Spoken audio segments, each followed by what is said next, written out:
and you are watching another Blewett Blitz film review.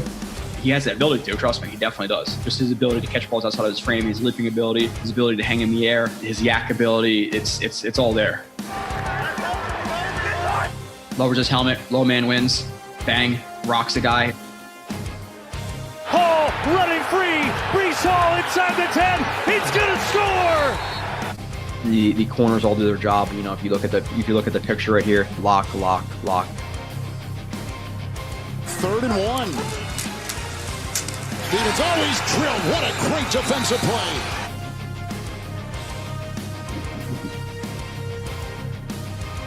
I don't try to Monday morning quarterback any of the reviews I do, and I'll try to be honest with a lot of those things I put up. And you are watching / listening to another edition of Blewett Blitz. Busy week, a lot of different shows, some upcoming shows. I believe I'm going to Let's Talk Jets on Sunday for Cinco de Mayo. So join us with some margaritas there. I'm feeling a little feisty today. I'm not going to lie. I don't know why. Actually, I do know why. I'm feeling feisty. So we're gonna see how this goes. But first day of rookie OTAs, people are bust already, I'm sure, on Twitter. We know what it was last year. I don't know exactly when Joe Tippmann got his reps or what exactly happened in the beginning of the season, but Tippmann was a bust. Remember that. So for all the people who are going to say that this guy sucks, that guy sucks, he's not doing this in practice, he's with the second, third team. Again, Tippmann was a bust last year. Sauce, couldn't start over Bryce Hall. He's a bust. Who else we got? Garrett Wilson didn't start his first game. Bust. So like, let's just not go crazy. I don't want to do all that stupid shit this year. But with all that being said, congrats to all the Knicks and Rangers fans out there. Unfortunately, I'm not one of them. If I could go back in time and somehow make myself a Knicks fan over a Nets fan, I would, because it looks fun. It does. Unfortunately, my dad's an asshole, I guess, and he just did not raise me to like any sports. So I kind of had to find my own way with all the sports. So the Nets, because Jason Kidd and Kittles and all that. And it's terrible, man. Knicks, congrats to the Knicks fans out there. Let's say hello to some people. We'll go into the draft class. We're starting our rotation now in terms of like the new monthly schedule. Again, I had some people reach out in terms of the schedule change for me. Unfortunately, starting in June, it's going to be a thing where I have to rotate my shows. Some weeks it's going to be like Tuesday, some it's going to be Wednesday, Thursday, Friday, Saturday. It depends. My schedule consistently rotates. So I apologize for that, but it is what it is. I'd rather do it at night than in the afternoon. Past that, we'll talk about the draft class. Obviously, I went live after day 1. Day 2, I was live for the whole thing. And then day 3, I jumped on with Jake and with Ryan on Jets Talk. So got some of my thoughts there. We're on Gunny's show. If you know what Gunny is, Situation Report. And like I said, doing Tyson on Sunday. So some of my thoughts are out there. I've been putting a lot of stuff on Twitter. I can tell you typically what I do or what I did do with this draft class. And what I tend to do with draft classes is, okay, the Jets have 7 guys. I obviously can't watch 7 guys in a week. It's just impossible for me because each review, and I've said this a couple of times, each review takes me anywhere from maybe 15 to 30 hours to watch, to clip, to put up. So what I did with this draft class is I watched like 4 or 5 games of everybody. And now I went, all the way into Corley's film. I finished all of his 2022 and now I have to finish his 23 and I'll put a review out. The only guy I haven't watched extensively, I've only watched a game and maybe a quarter of him is Jalen Key, the last pick, just because the Bama film hasn't got uploaded yet. I'm not rushing it. So that's the only guy I'm kind of don't really know. And then in terms of the UDFAs, for people who are curious, I will, depending on time, I'll try to get like Taylor done and the dude from Michigan, and then there's a receiver. I think they paid a decent amount of money. But let's say hello to some people. Oh yeah, the month rotation. This week it's me. Next week it's Nania. The week after that it's Robbie Sabo. The week after that is Collins. I try to do Collins like that Friday. I only put the link up once, but nonetheless, the Collins show, I'll start to promote that a little bit. We'll do Collins once a month, and then I have a secret. I have something cooking in the background for maybe the 3rd spot of that for the rotation. I'm hoping I can get somebody. Joe, looking forward to your early thoughts on the draft class. Yeah. Like I said, I have a solid feel for all of them, but yeah, I don't know. I just work and some other shit. I want to bash my head through a wall a couple times today. So we're going to see how this goes. Corley seems like a potential sleeper if he can get working on his lackluster route running. He'll be so much better off, but I blame his coach for not teaching him. Hopefully it gets fixed. Yeah, they didn't really ask a lot. They did run some different routes. Like they ran some double moves and circus routes and blaze outs and post and slants and some stop routes and stuff. Like it wasn't the most overly diverse route tree in the world. He's definitely raw in terms of his route running. I still have to see him a lot versus press. I didn't really see him a lot versus press. I still want to see him on like intermediate square cuts. I want to see him on digs. I want to see him on outs. You don't really get to see him break down in his route running. So a lot of people will like watch him and it's like, hey, a lot of his stuff is rounded, but you got to know the difference between a square cut and a speed cut. You know, that rounded that square cut you're going to break down. You're going to break. It's going to look sharper, but you get to the spot slower. So in timing offenses, sometimes you will have speed outs, speed ins, just because it's a little bit more loopy in terms of the top of the break, but it's you're trying to get to a spot quicker. Speed cuts are better for like zone coverage, whereas square cuts and more just angular cuts are more for man coverage and trying to break off a guy. So yeah, they didn't really ask him to do a lot of square cuts, but he does have potential. I'm gonna show some plays maybe in a little bit. I'll just kind of throw some plays up. I'm not breaking it down like I do on my show or like I did on Asman or anything like that. But I'll put up some plays. He definitely has deep ball ability in terms of his route running. There are some things I'm liking that I'm seeing. Things we'll go over in the film shows, but if you watch them, I'm going to say some terms and maybe you remember them, but he has some staircase steps in his over and crosser game. He has some rocker steps. He has some pressure stems. He has some ability contested. I think his hands are inconsistent. His focus is inconsistent. But he's an interesting player for sure. So we'll get into that in a little bit. Davis comes with a winning school with the Drac Rabbits. I think Candy is in trouble. Like, is he a band of Canada? Is that what you're saying? He's in trouble. It's a possibility he's in trouble, but it's like it for me. It could be either one, right? Like it's again, there's a gray area. It could be a thing where hey, they drafted 2 running backs because they're going to a power scheme and they want guys who fit it. Or it's a thing where hey, like it's just so crazy with the overreaction. I think to the running back thing. Like let's say the Jets went into the draft with whoever, they went into the draft. Let's just say for argument's sake, we still like Michael Carter, just like another guy. If we went to the draft with Breece Hall, Michael Carter, and Izzy, and they drafted a running back in the 5th round, like, are we going to lose our minds? So like the fact that they drafted 2 running backs in the 5th round, like we're going to lose our minds. Again, I get not preferring it, but at the end of the day, most teams carry 4 running backs or even 3. But if the Jets are really going to be truly like ground and pound this year, then okay, carry 4. So that was either going to be a guy in the 5th round or a $1 million, $2 million guy in free agency. Like, who gives a fuck? We're overreacting a little bit. And I think this is kind of where like the mock draft and simulator things like kind of not like cloud. It doesn't cloud people's judgment, but it kind of makes them think, I think, in an incorrect way. It's like, yeah, you're trying to just plug a bunch of different holes in the 5th round. But like, who's to say that 5th round receiver wasn't even going to work out? So if they have the best player available and it's a running back at the top of the board, then who cares? Like, draft them. And if he's a stud, then awesome. We have awesome running back 3, awesome running back 4. Like that's a hit for a 5th round pick. If he's a special teams contributor in the 5th round in today's NFL, that's a hit for the 5th round. So yeah, would I have preferred Malik Washington or whoever else it may be, or maybe an interior offensive lineman? Sure. But am I going to bitch about an interior offensive lineman in the 5th round when realistically he's going to come in and probably suck, when I'd rather have Connor McGovern sign anyway? Like right now, like who was available in the 5th round you'd rather have over McGovern? And people are like, oh, I love this guy. I know he's going to be better than McGovern. Okay. Hands up. You got me. Like, that guy in the 5th round is going to be better than Connor McGovern. Okay. All right. Again, mock draft simulator,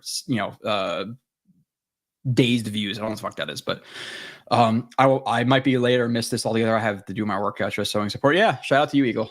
Keep on your weight loss journey. I'm happy for you. It's just realistically, I tell people, like, ask whatever, have conversations about weight, and it's like, you live you do you, but I don't want to die in my 50s.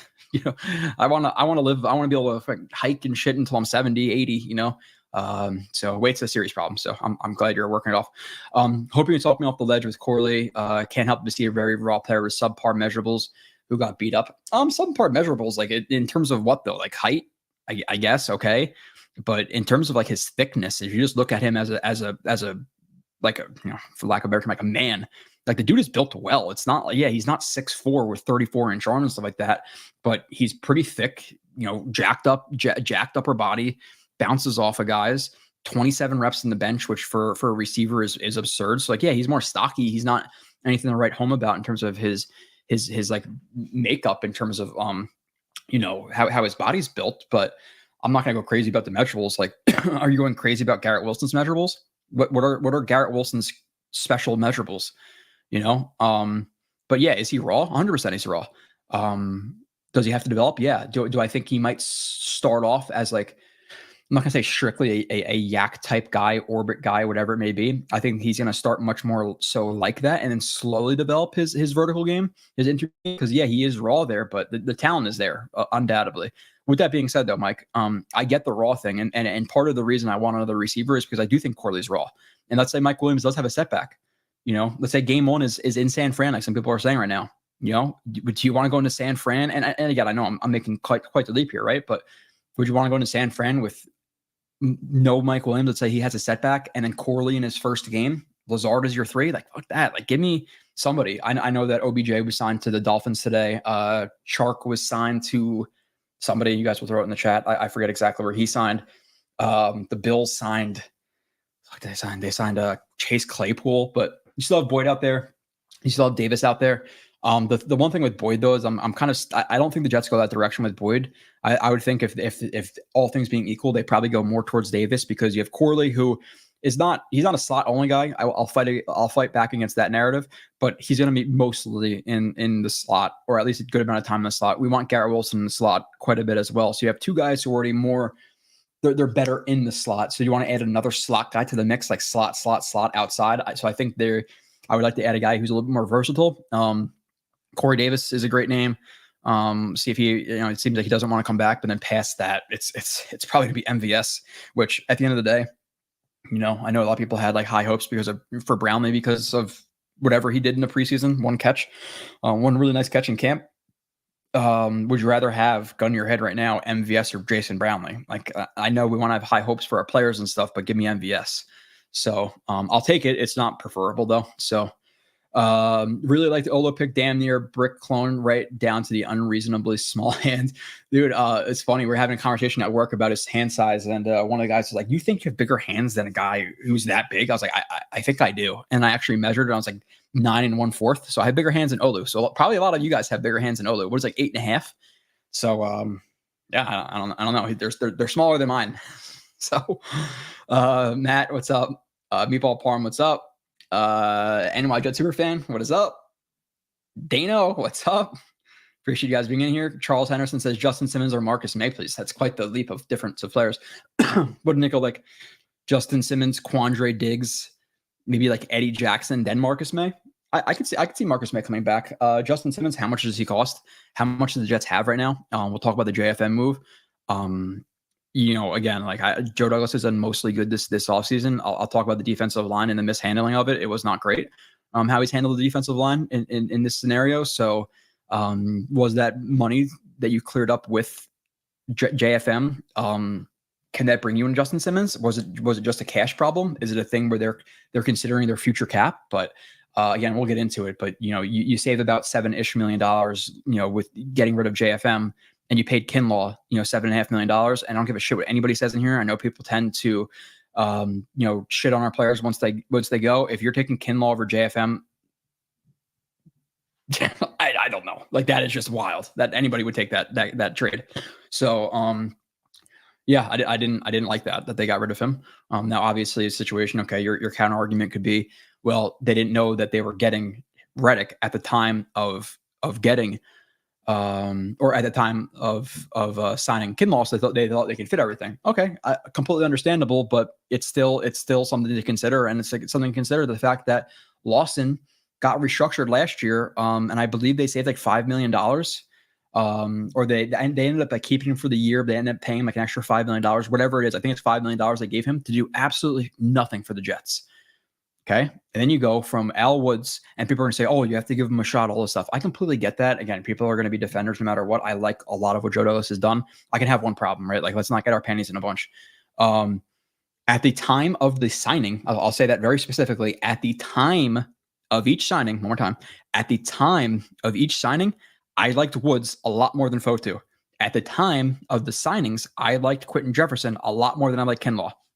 Is that okay? So there's nobody in the chat saying you have to let it play out. Like, sure, yeah, I get that they could be better technically. At the time of the signing, I don't like it. So What's up, Joe? Skip to the bottom of the chat periodically. You'll like it there, Joe. I promise. I need somebody to cough button. Maybe I need somebody to like just like monitor the chat and like throw up stuff that's on the bottom, that's like relevant to what I'm talking about while I monitor the back of it. So great with Gunny. Love that episode. People should peep it. Yeah. It's NY Jets situation report, right? I'm not sure exactly what his handle is on Twitter. I know I follow him, but it's Gunny. I think it's NY situation report or NY Jets situation report on Twitter. But yeah, we recapped the draft class. I was on there for like an hour and a half, something like that. So thoughts on how badly we need McGovern. I'm all in on him, but you'd probably know better whether we need. Yeah, no, we do, dude. Like that's undoubtable. Like I don't know better than you in that instance. Like you could see with your eyes that, Schweitzer is not enough to back up three positions, right? Like that's who our depth is right now, unless you're counting on whoever, Xavier Newman or some wild shit. You want another backup offensive lineman. Now, do what I consider, I saw some like trinkets out there of or like rumblings that the Steelers could get rid of Nate Herbig. Nate Herbig versus McGovern is an interesting conversation because I think Nate Herbig is a much better fit for power, counter, gap, where McGovern's much better for zone. So if the Jets are truly transitioning into that, I could see Herbig being brought back over McGovern. But one of those guys, yes, undoubtedly we needed an interior offensive lineman. It's just there's just no way around it. If they don't bring in one, we got some problems. So when's the next guest appearance by Kyle? Yeah, maybe I can get Kyle for a guest appearance. I'm sure I will put my stamp on it right now that I'm getting Kyle at least the minimum for the top 25 show. I haven't talked to him about it. There's no way he's not coming back for the top 25 show. So, Eli, holy shit, I finally got here on time. I appreciate you being here. When it's Nania Sabo, will you be with them or will it be them solo? No, fuck that. What are you talking about? What are you talking about, Dano? You think I went from doing a show every week to now just skipping out, and then it's Sabo, and then it's Nania? Are they going to host Blewett Blitz? Fuck that. No way. They're going to be co-host. I'm gonna bring like I said, Nani on next week. We'll whatever you guys want to talk about with him, throw it in the chat. Next week after that, it's Sabo. But yeah, I'm still gonna be the host. I'm still doing it every week for sure. I just feel like doing every single show solo can get stale for people. So I want to change it up a little bit, throw some guests in there, throw some solo shows. Again, I'm gonna start doing call-ins. That's hit or miss. Like sometimes I'll put call-in link and like 10 people will call, and sometimes it's like one dude who is sketchy. So Secrets of Boots, what's up? Jets Johnny, good day. He'll be learning from Mike Williams and Garrett Wilson in terms of who Corley's learning from. Yeah, for sure. Like you can't really. That's a pretty good duo to learn from. And then on top of that, you heard that I don't know if it's a joke. I got to listen to the context a little bit. Sorry, I heard somebody talking in the background in my house and distracted me. But then you'll also have rumors of him moving in with Aaron Rodgers, like moving into his guest house or his boathouse or wherever the hell it is. If that's true, like great, So I saw your clips on Twitter, so Corley better than you thought.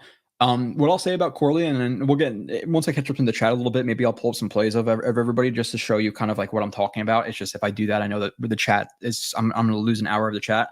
I'll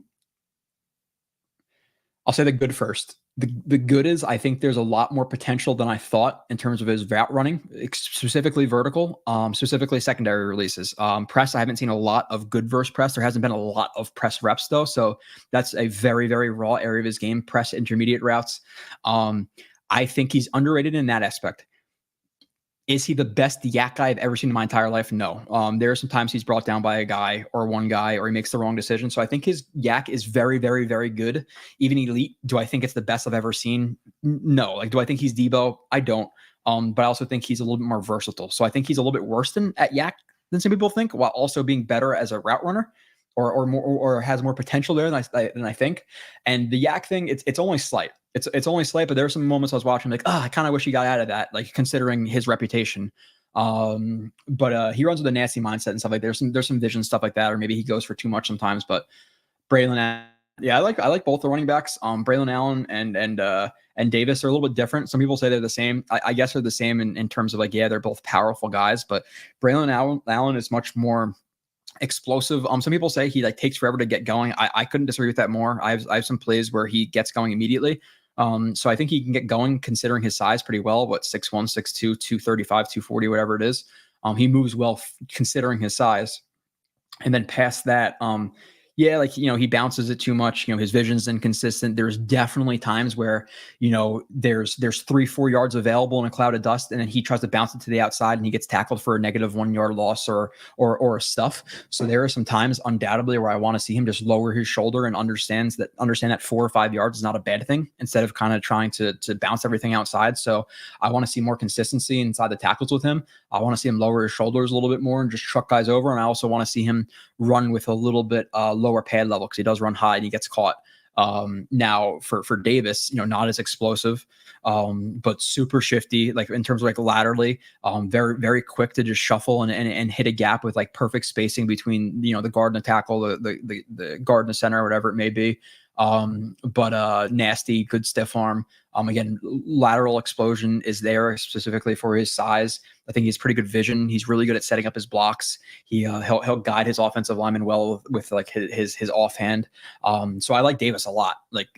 And so it's almost like more pick your flavor in terms of who you like more, Allen or Davis. Allen, if you like the guy who's a little more volatile, probably the higher ceiling but the lower floor, that's Allen's your guy. If you like more consistency, just consistently getting 4 or 5 yards, 4 or 5 yards, 4 or 5 yards, he'll pop one for 10, 20 every once in a while, but he doesn't have like the speed in the open field.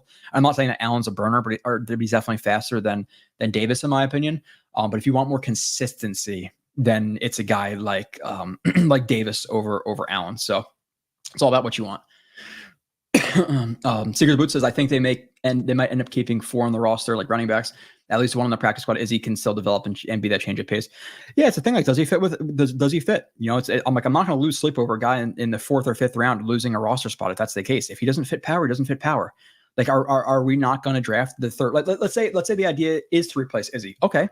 Would you rather them not draft that second running back in the 5th round because we want to say that we for whatever reason, you don't want to draft two running backs, so now Izzy is a square peg in a round hole at running back 3 in a power system he doesn't fit in? Like, no, draft your 2 power guys. If Izzy can make it work in a power, then you keep 4. If he sucks and he can't understand pass protection, then get rid of him. Like, that's fine. I don't understand the discourse about losing our mind. Again, you could prefer different things, but if your grade for the Jets draft was an A and you get to the 5th round and because they took a second running back, you drop from to a B, like a whole letter grade because of a running back in the 5th round. Like, I think your grading system's kind of fucked up, like, okay, maybe that goes from an A to an A minus, but like, I'm not losing my mind about it. Again, did I prefer it? No, I don't want to be like a Jets homer defending him here, but I'm not going to lose my mind about it again. If they both come out and they're great, a great 2-3 on the depth chart, then who cares? Who cares? How do you feel about the JFM trade? Not good. And again, what it is just looking at the money, and I get the situation, but you're paying Kinlaw what you could have been paying JFM, which makes no sense to me. Again, I think you downgraded an interior defensive line. You lost Huff for absolutely nothing. So a lot of what Douglas has done has been great. This is an A- offseason.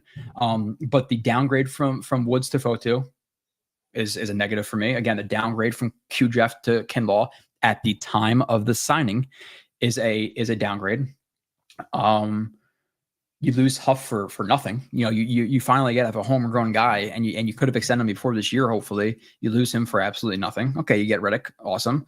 JFM, another homegrown guy. He was on the Rams, but mostly homegrown with the Jets, and you lose him for a 2026 6th round pick and saving of like $7 million, whatever it is. So I think the Jets have somewhere between like $6 and maybe like $9 million, something like that, even after signing the draft class. I think it's something like that. Don't quote me on that. I'm not good with the cap stuff. Now, again, do they transition? If that turns into Connor McGovern, Corey Davis, and Eddie Jackson, then okay, like, I'm fine with it. But still, the process of how you went about handling the defensive line this year was not proper, in my opinion. So, function movement is super important. You'll get after it. Yeah, for sure. Joe, I definitely would like what you and Andrew have posted on him so far on Corley.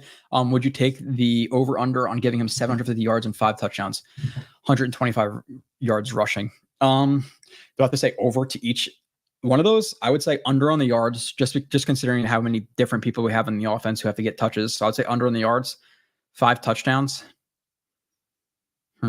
This is another guy too, by the way. I really do think he's going to be the kick returner. Maybe not punt returner, but definitely the kick returner. 5 touchdowns. I would probably say under, and then the over on the rushing yards. Over on rushing, under on TDs, maybe like 4. and then probably, if I had to guess, like 500-600 yards, 500-600 in his first year, which is fine. But he is raw in certain aspects for sure. Hater, what's good, Jets fam? Little Jets chant. I should have a Jets chant on my drop, right? Like, it's crazy that I don't have a Jets chant. You blew it! That was for me. Measurable meaning his arm length and agility scores at the combine. Yeah, but it will admit his short area quickness look better on film than a combine. Yeah, like it's some people, certain people don't test well. Like, and I'll show you some plays. Like, you can see in his yak highlights, like he clearly has an ability to move in the short field. Right, like there's no doubt about it. Like, he can move. Football, actual playing of football and doing tests in your underwear is completely different. Like was Denzel Mims really a 4.3 guy? No, he was not. Not a fan that Olu is wearing 74.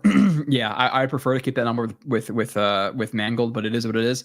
The one I really don't like, and I get, like, it's whatever. I don't like Corley in 17. And not to say there's better numbers, because all the single digits are taken. He's too small of a receiver, in my opinion, and we are like at 80. So I guess I prefer him in the teens, if anything.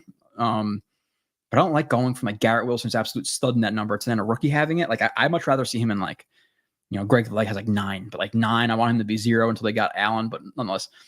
Joe B, what's up? To Hawk, Jets Afterburners. I'll be on there, or your podcast. I don't think you have a co-host anymore. Maybe you do. In a couple of weeks, so watch out for that. What's good? It seems like the Jets wanted to find a sweet spot between Peyton's last year in Denver, run heavy, and Brady's first year in Tampa, pass oriented with Rodgers. I think they want to be ground and pound. Like, at the end of the day, you have a pretty tough offensive line. You have a quarterback who is 40 years old. You have an elite defense that you want to keep rested. Run the ball until it doesn't work anymore.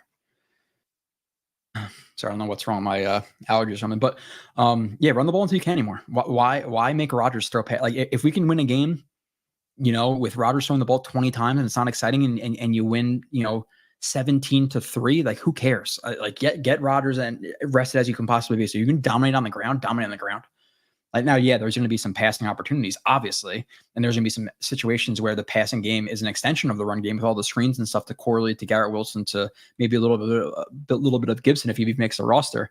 But it's going to be a ball control offense, and they're just going to grind teams out, and then our defense is going to come in rested as hell and just destroying offenses. I'm excited.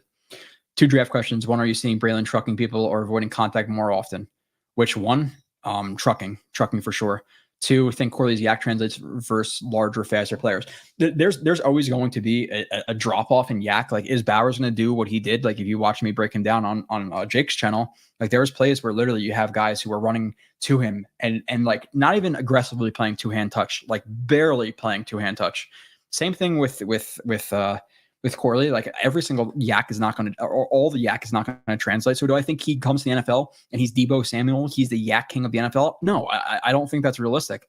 Do I think he's going to be a very good yak guy at the NFL level? Yes, sure. But you need to be more than that to be a successful receiver at the NFL level. Well, mostly, right? If you want to be like a legit 2 or 3.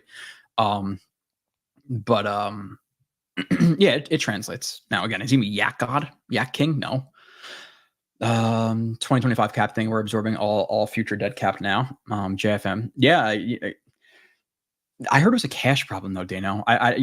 That's what I've heard. So is it a thing where Woody Johnson can't pay it? Like, what's going on there? Now, if this is a thing where, like, hey, I know we want the Jets to sign Simmons and McGovern and a receiver, but at the end of the day, like, we're going to be shitting our pants next year when Carter's up, when Reed is up, when JJ's up, when Sauce is up, when Wilson's up, when Brees is up. Like, we have so many guys to pay for. So if that's their plan, then sure. But I still don't like the handling of the defensive line in general. From that to Lawson to the guys they signed this year to losing Huff for nothing. It just was not great. Now, is everything else that Joe Douglas did this offseason great? Yes. Great offseason. I can be critical of the defensive line, right? Like, let's not go crazy about me being critical about that. And again, those players could be better. Kinlaw could be better than Jefferson. The only thing I can speak on is what I watched of Jefferson before he got to the Jets, and then what I watched on Kinlaw. And I can tell you, undoubtedly, I will like Jefferson a lot more. And I'm hoping I'm wrong because I'm a Jets fan. But people are jumping down my throats on Twitter like, oh my God, I didn't even play yet. I get it, dude. I get it. Like, yeah, we drafted, I don't know. Xavier Gibson, is he going to be better than fucking Garrett Wilson this year? He didn't play yet. They didn't play yet. We can't judge that, right? Is Aaron Rodgers going to be better than Tim Boyle? I don't know. They didn't play yet. Like, obviously, I'm being dramatic, but like, come on. Jets, Johnny, thoughts on Leaky, Photon, and Kinlaw replacing No, they did not upgrade on the defensive line. I like Reddick quite a bit, but they downgraded. And if the plan is for Clemens to be replacing JFM, like, dude, I don't know, man. I haven't seen a lot from Clemens in his 2 years. Now, I liked him more his rookie year where he was lighter. If you're gonna make him lose weight, go back to like 270 instead of like 285, whatever he was, and just play him strictly on the edge. Okay. I think it is such a miscast of putting him inside. What does he do inside? Well, like, at least on the edge, he's stronger than some tackles and tight ends. Like, okay, that's cool. That's fine. What does he have an advantage on the inside? I'll wait. He doesn't have athleticism over those guys like JFM had. He doesn't have power over those guys like Q. So you're completely miscasting the inside. So I thought it was a terrible roster move last year to make him add weight. I did not get it from the jump. So lose weight, go back on the outside and be a run stuffer. Okay, I could see him being a good run stuffer in the NFL level, but that's about it. You know. Kinlaw and JFM play different position. Kinlaw is a D tackle. Yeah, thank you. At the end of the day, though, if I can keep one, I'm keeping JFM, and I much rather have JFM in Kinlaw's role than Kinlaw. If you're telling me, hey, both of these guys are going to take, they're both going to play 200 reps of 3-tech this year, I'm taking JFM's 300 reps of 3-tech 1,000 times over Kinlaw's. James, what's up? By the way, I do have a McDonald review coming. I already clipped it. I just got to actually record it, but that one will be a little bit more juicy now, I guess, because he's going to be playing much more. So NY Jets situation rep, that's on Twitter. Thank you, Dano. So yeah, go follow NY Jets situation rep or sit rep. I don't know if he's put out anything else past that. But yeah, go back and watch it. I think we recorded on Monday or Tuesday night. Why did the Jets take running backs back to back instead of D-line or safety? Well, was a D-line going to make the team?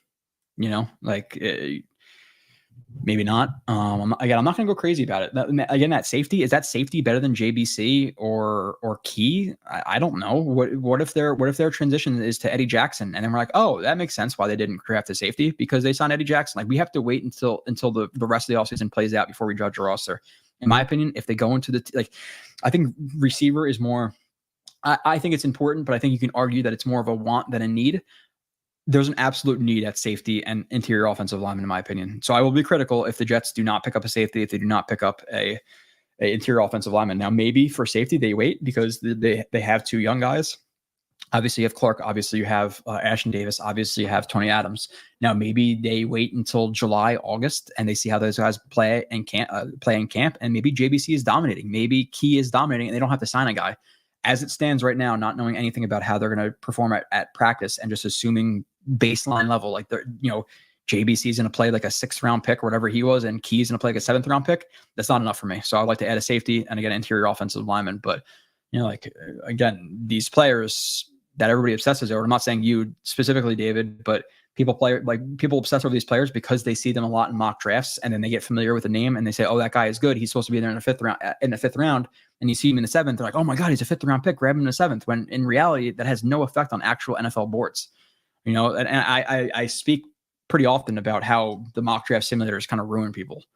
Now, yes, what I prefer, maybe a safety, maybe a 360-pound defensive lineman, maybe a receiver. Yeah, sure. But again, preference? No. Am I going to lose it? No.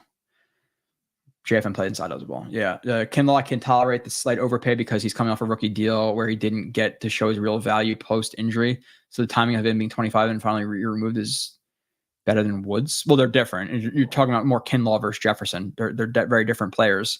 But again, however we want to formulate what we're thinking here, the film was worse.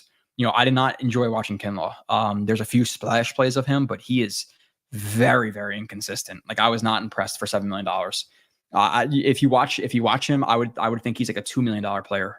There's nothing he did on tape that was better than what Solomon Thomas did last year. Nothing. And even Solomon Thomas and the Raiders before we signed him, I'm taking Solomon Thomas Raiders over Kinlaw on the Niners. So. It'd feel really weird if you didn't do the top 25. I would not do the top 25 before I did it without Kyle. Being serious. Gotta blend the monologue with the callers and guests. It's a delicate dance. You're about to find that out. Oh, you're doing a show? Good luck. Christian, what's up? Feel free to skip my comments. 50% are good. Not kidding at all. Michael Williams as a more established vet, and Garrett can guide him through being a rookie in New York, of course. Right? It's not like drafting a guy where the Jets in past years we draft a guy in the third round and now he's number one receiver. Like that happened with the Jets. Like seriously. So you might have already asked, or you probably already answered this, but do you think 5 gets majority of the slot, 18 and 17 or more outside? Yeah, it's like in terms of like the rep count where guys are going to be. The thing with the Jet system is, again, it's a lot of like bunches and condensed sets. So like there's kind of like a gray area with like the slot in terms of like free releases and stuff like that. Like you can do that with a Z and all that stuff with like bunches and whatever it is. But yeah, I honestly think like Garrett, Wilson, and Corley are going to like split the slot like almost 50-50, if not even more, like even Corley more inside than Garrett. Just because like you do want the free releases. That's a good spot to run overs from. His game right now is going to be shield screens, tunnel screens, end arounds, any type of screen, any type of run, lining up in the backfield, maybe for like a swing screen or a swing pass. His game is going to be drags, crossers, overs, and then vertical routes, post corners and 9 routes. Like that's what his role is going to be in the offense. Those are the routes he's going to run, in my opinion. And you can run screens and stuff as a Z and outside, even as a distraction. So, but yeah, in general, do I think Corley's going to be like a primary outside guy? No, I think Corley's going to be primarily inside because I think Garrett's more well-rounded than him at this point. Obviously, that's a pretty obvious statement, but yeah, square tackles, DOR context. Corley 5'11", 215, 27 reps, 4.46 speed. Debo 6 foot, 216, 17 reps, 4.47 speed. Not saying Corley is Debo, but talking. Yeah. Oh, smaller in terms of like size. Yeah, no, I don't think I made the comparison in terms of like they're completely different. I'm saying, do I think that Corley is going to come in and be immediately the best yak guy in the NFL? No. No. Do you think Corley doesn't run that fast when he has the ball? Is it okay if true? Will he give 100% when he's a fifth mouth? That's obviously hard to know. The one thing I could say that I did not love about Corley is there is some incidences on his film where he may give up a little bit early. It is what it is. He has to learn how to find soft spots in the zone better and not just giving up on a play once he's covered, because there was a few incidences where I'm like, hey, he might have been able to drift into a soft spot there and he didn't. But yeah, I think he runs as fast. When he has the ball, I think he runs, if not faster. Jarvis Landry. Yeah, but Jarvis Landry was like a legitimately very, very good route runner. In terms of the aggression, the size, like, yeah, sure. But Landry was a very, very good route runner at first. Good yak. I wouldn't say elite yak. I get it. I don't like comps. I really hate it. OBJ will end up hurt with the Dolphins. Can't wait. It's aggressive, Dakota. Can't wait for him to get injured. All right. It's okay, dude. Stop losing your mind over this. I'm assuming that's about defensive line because I mentioned negative. I'm not allowed to talk about negatives. I don't know if that's it, Matt Smith, but again, that's what I'm talking about. It's on Twitter. You mentioned like one bad thing and it's like, oh my God, stop. Okay, I'm sorry. I only talk about the team every week for 2 hours. I'm going to end up mentioning the defensive line. So I don't know. March for screens. Yeah. JD and the Jets carried running backs. Yeah. They carried 4 running backs, I think like almost every year, right? If not most of the years. Corley improves route running undoubtedly. Okay. Salah had better have his team ready for the first quarter of games. Slim can be blamed on the quarterback play. Slim? You're calling Salah slim? I don't know about that. That's ballsy. Snickers the food. Quarterback play, but week in and week out, we played like we were not prepared. Yeah. That's one of my major issues with Salah is like all the big games we just don't show up for. The Browns game, the Jaguars game, the Lions game, we still had a chance. Like there are so many games where it's like, okay, big game, here we go. Like hope the Jets come out strong. The Seahawks game, the first fucking run of the play, the game was like a 60-yard run by Kenneth Walker. So the Jets have started really, really slow under him. So he needs to change that. I think he just needs to be him in the media, not try to be like some like fake tough guy with all the fucking quotes and stuff. Like enough of that shit. And then the one thing that like lost me a little bit last year too was like him just walking past Dawkins and Clemens fighting. Like, you're not going to even get involved in the little bit there. Just walk by with your head down. So I want him to be more of who he is instead of trying to be like a figure, like somebody he's not. I think he's a little bit of a pretender sometimes, but pretty good about adding guys. Yeah. Yeti says, just describe, even though you do look like the professor, his channel brought me here. His channel brought you here? like you watched The Professor and then you said, maybe I'll give that Joe Blewett guy another shot, and then you subscribed. Okay, I appreciate it, Yeti. I appreciate it. Have we had run-ins in the past, Yeti? Do we not like each other? What is with that? I don't know. Why are you just subscribing now? What's going on? Okay, okay. Let's see. I'm almost caught up in the chat. I'll just show some plays of Corley or whoever else. We'll just run through a little bit of stuff. Again, I'm not breaking it down. We need another receiver for depth, but I do like Brownlee learning from Mike Williams, using their frame, not high putting the ball. Like, yeah, sure, but did Brownlee what did Brownlee show us last year? Like, I'm not trying to be a dick here, but like, what did he show us?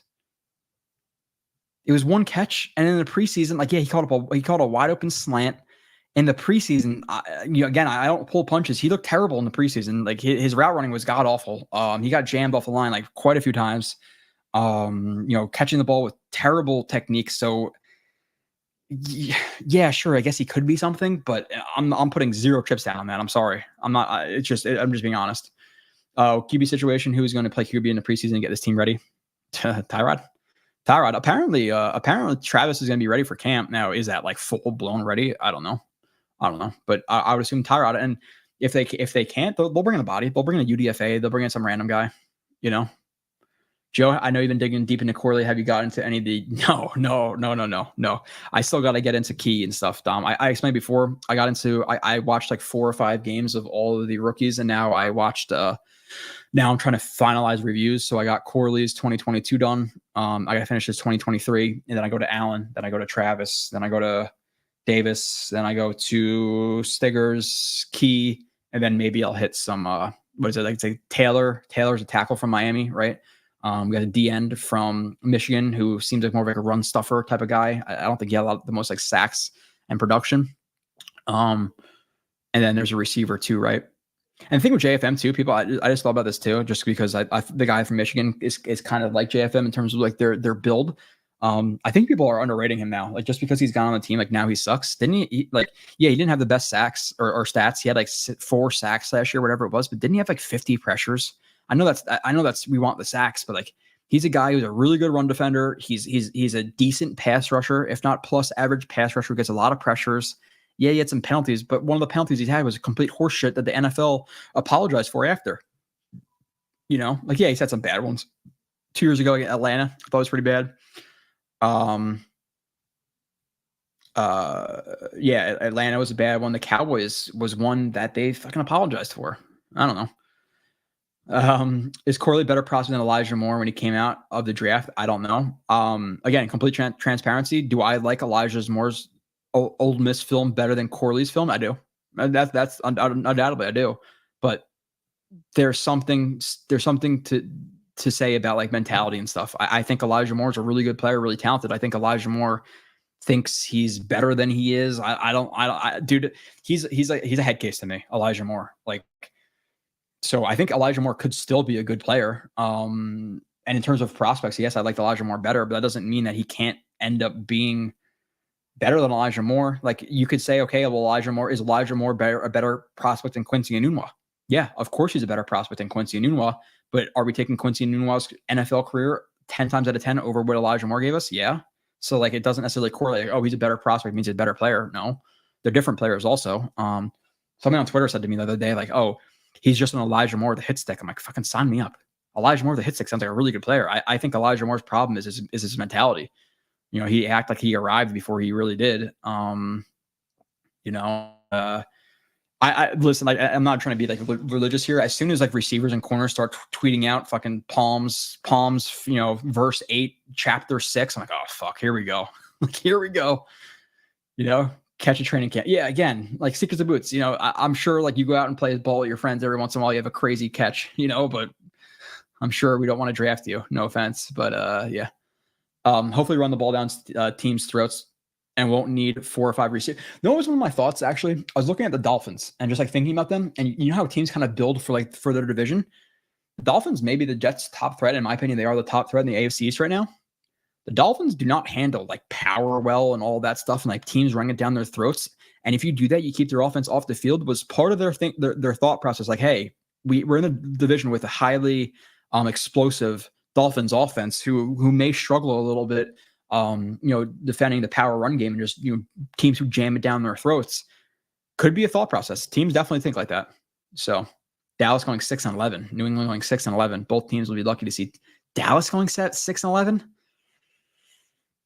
I would take the over on that, Dakota, but hey, that's fine. I guess your reasoning is like they lost Pollard, they lost some guys. I don't know. There was like a good regular season team though. Like why they can be bad now? I don't know. I watched Taylor's highlight reel. Okay. And it was underwhelming at best. But these guys, so Taylor, what I've heard about Taylor, maybe somebody can correct me if you look into it more. He seems like a guy who's highly volatile. Like one play, he absolutely dominates. One play, he gets completely washed out. And there's a problem about his like mental, right? Like he's not giving it all, and all of that. So it seems like it's a play flaw, but I know the play is volatile, or at least I heard it's volatile. So Dakota, Jets are going 12-5, or sign me up. Sign up for either one of those. Easiest Jet schedule. Yeah, again, we got to see. We got to see what happens. You know, there are certain teams like, hey, if I showed you last year's schedule, I'm sure a lot of people were penciling in the Texans for a win, and we did, and we beat the Texans. But like, obviously, they're a much better team at the time we played them, right? And I don't think it fluctuates so much. Like, hey, suddenly the Patriots are going to become the Chiefs. Like, no, obviously, you know, to a certain extent, you can expect certain things from certain teams, but you never know with injuries and whatever else. Jets will go 3-3 or 4 in the division. They need to go 4-2. They need to go 4-2. Fuck the 3-3, Dakota. Right? Why are we losing to the Pats? Why? In what world should the Jets roster lose to the Pats? That's 2-0. You can't split the other two at the minimum split. I think the Jets should. I think they're going to fuck it 5-1, 5-1 in the division. They're going to lose once to the Dolphins in Miami, and that's it. They're going to sweep the Bills because they've almost beat the Bills every single time with shitty ass quarterbacks, and they should sweep the Pats because they're. Who's their number one receiver right now? They might have signed somebody, right? Like, I can't even think of who it is. Wild. Should have kept JFM inside with Q and J. Yeah. That's that. Jay, I have the same opinion of you. I do. That's what I said. Like, I didn't love the way the D-line was forming. I was like, hey, at the end of the day, if their plan is, okay, they're going to keep JJ, McDonald, Reddick outside, and then JFM is going to play much more inside like he did initially with the Jets, then okay, I get that plan. Obviously, that's not the plan. So, I didn't install for a snowboard football fan from Wisconsin. We spoke for a while. Obviously, he kept telling me what a steal we got. I know you were not talking about running back yet, but he got me. Yeah, I'm gonna throw up some plays again. Spot on about what the JFM thing. Yeah, I guess I don't know. Again, Dom, if you talk about JFM though, you're a JD hater, and JFM sucks now because he's off the team. And let's talk about the Dolphins. Maybe the Dolphins. Definitely not mid. No, he's not mid. He's a good player. Palms, you need church. Yeah, maybe. The funny thing is I went to a Catholic school too, but that was more so because of the areas the school were in, more so than my parents wanted me to go to Catholic school. They just didn't want me to go to the public school in my town. That's really all it was. How would I rate it? I can't rate it right now, sneakers to boots, because like legitimately I've seen in all of 2022, and obviously you're watching so many games, some shit going on in my house. I feel like I watched like under 10 reps of him versus press so far, so I can't tell you. Like, I don't know. Super chat from Daniel Murphy. Sub Joe just popped in, but think how often in Rodgers' career he has had a losing season or lost his division. Not often. And this is also probably, you know, I get we can argue about certain teams and stuff like that, but was there a better Packers team ever than the team that the Jets have surrounded Rodgers with? Maybe it's close, but even if the Packers have a team that's maybe better, I can't see it being much better than this team. Like, this is probably the best team he's ever had. You know, if you guys can hear my dog squeaking the ball, I'm going to get somebody to control him. Yeah, you guys can hear that, right? Okay. You think like my wife or her mom would be like, hey, maybe he's doing a podcast, we'll fucking stop the dog from squeaking his ball, but nonetheless. Dakota absolutely loved the fact that JD took 2 backs in this year's draft to solidify. Yeah, again, I'm not losing it. Like, I'm legitimately asking this question. If the Jets went into the draft with Brees, Michael Carter, and Izzy, and we drafted a guy in the 5th round, are we losing our minds about a running back? Probably not. So the fact that we drafted 2, we're going to lose it? Like, we only had 2 running backs. Some teams like to carry 4. The Jets are transitioning to a power run scheme. They got 2 guys who can run power. Like, why is that such a big deal? Why? Hope. I can almost not guarantee, because I don't really know him yet, but based on like Fashawn and the way he interviews, his temperament, I think he's going to be much more mature than Becton. Becton was very immature. Sorry. Olu's our future. JT3 will start QB3, but future QB1. Been saying it for a while. Yeah, hopefully, right? Like that's the plan. Rodgers comes in, dominates for 2-3 years, and then he takes over. Yeah, that's sign me up for the Jordan Love plan. Yeah, obviously, Travis is a much lower pick than Love, but that formula, yeah, I'll take it. Daniel Murphy, Action Bronson. Are you signing Carter next year? Who's Carter? Are you talking about like Michael Carter? I was just giving an example of like a running back we've had. If you're talking about him, no, probably not, based on how things went down or whatever, and he left the team. But no, probably not. Joe, it's over under Friday if Rodgers healthy and not many major injuries. Yeah, over under on 11.5. Over. I would take over. If you could tell me that there's no major injuries and Rodgers healthy all year, give me the over. Like Dakota said, I'm not saying the schedule is like so easy, but because I do want to see how it all plays out. But I think they're like 4th or 5th in terms of strength of schedule. So, what divisions are they playing? Let's see. Jets 2024 schedule. Like, let's just read off some of the teams. Like, who are the teams that like I'm really gonna look at and be like, oh shit, that's gonna be really. And I guess any team they can lose at any team, right? But let me see their schedule. Bills, Dolphins, Pats. Okay, no shit. Texans. Okay, toss up. Fine. We could lose the Texans game. I could see that in a world. Colts. Like, yeah, I guess technically we lose to the Colts. The Broncos. Okay. The Rams. Okay. The Seahawks. Okay. Again, the division foes again. The Steelers. All right. Like I could see, tough team, whatever in Pittsburgh. All right. I think I'm going to that one. Jaguars. Yeah, I guess technically they can lose that one. Titans. All right. Will Levis. Minnesota. Sam Darnold. JJ McCarthy. San Fran. Okay. Cardinals. But okay, minus the division. Like, I think the Jets are going to be favored, and they'll be favored. Let's even say in a world they're not favored versus Texans for whatever reason. Okay, they're not favored versus Texans. But the Colts, yes. Broncos, yes. Rams, yes. Seahawks, yes. Steelers, yes. Jags, yes. Titans, yes. Vikings, yes. Cardinals, yes. Like, yeah, they have 2 really like tough games outside the division, or 2 tougher games outside the division. They have 1 really tough one in the Niners away, and they have a pretty tough one in the Texans. And then you have the division guys, but past the Texans and the Niners, again, Colts, Broncos, Rams, Seahawks, Jags, Titans, Vikings, Cardinals, Steelers. I said the Steelers. Yeah, give me the over. Give me 12 wins. Give me if I had to do it right now, give me 12-5. 12-5. I would re-sign Carter all day. You're talking about like Michael Carter? You're talking like Keith Carter. I don't know which Carter it is.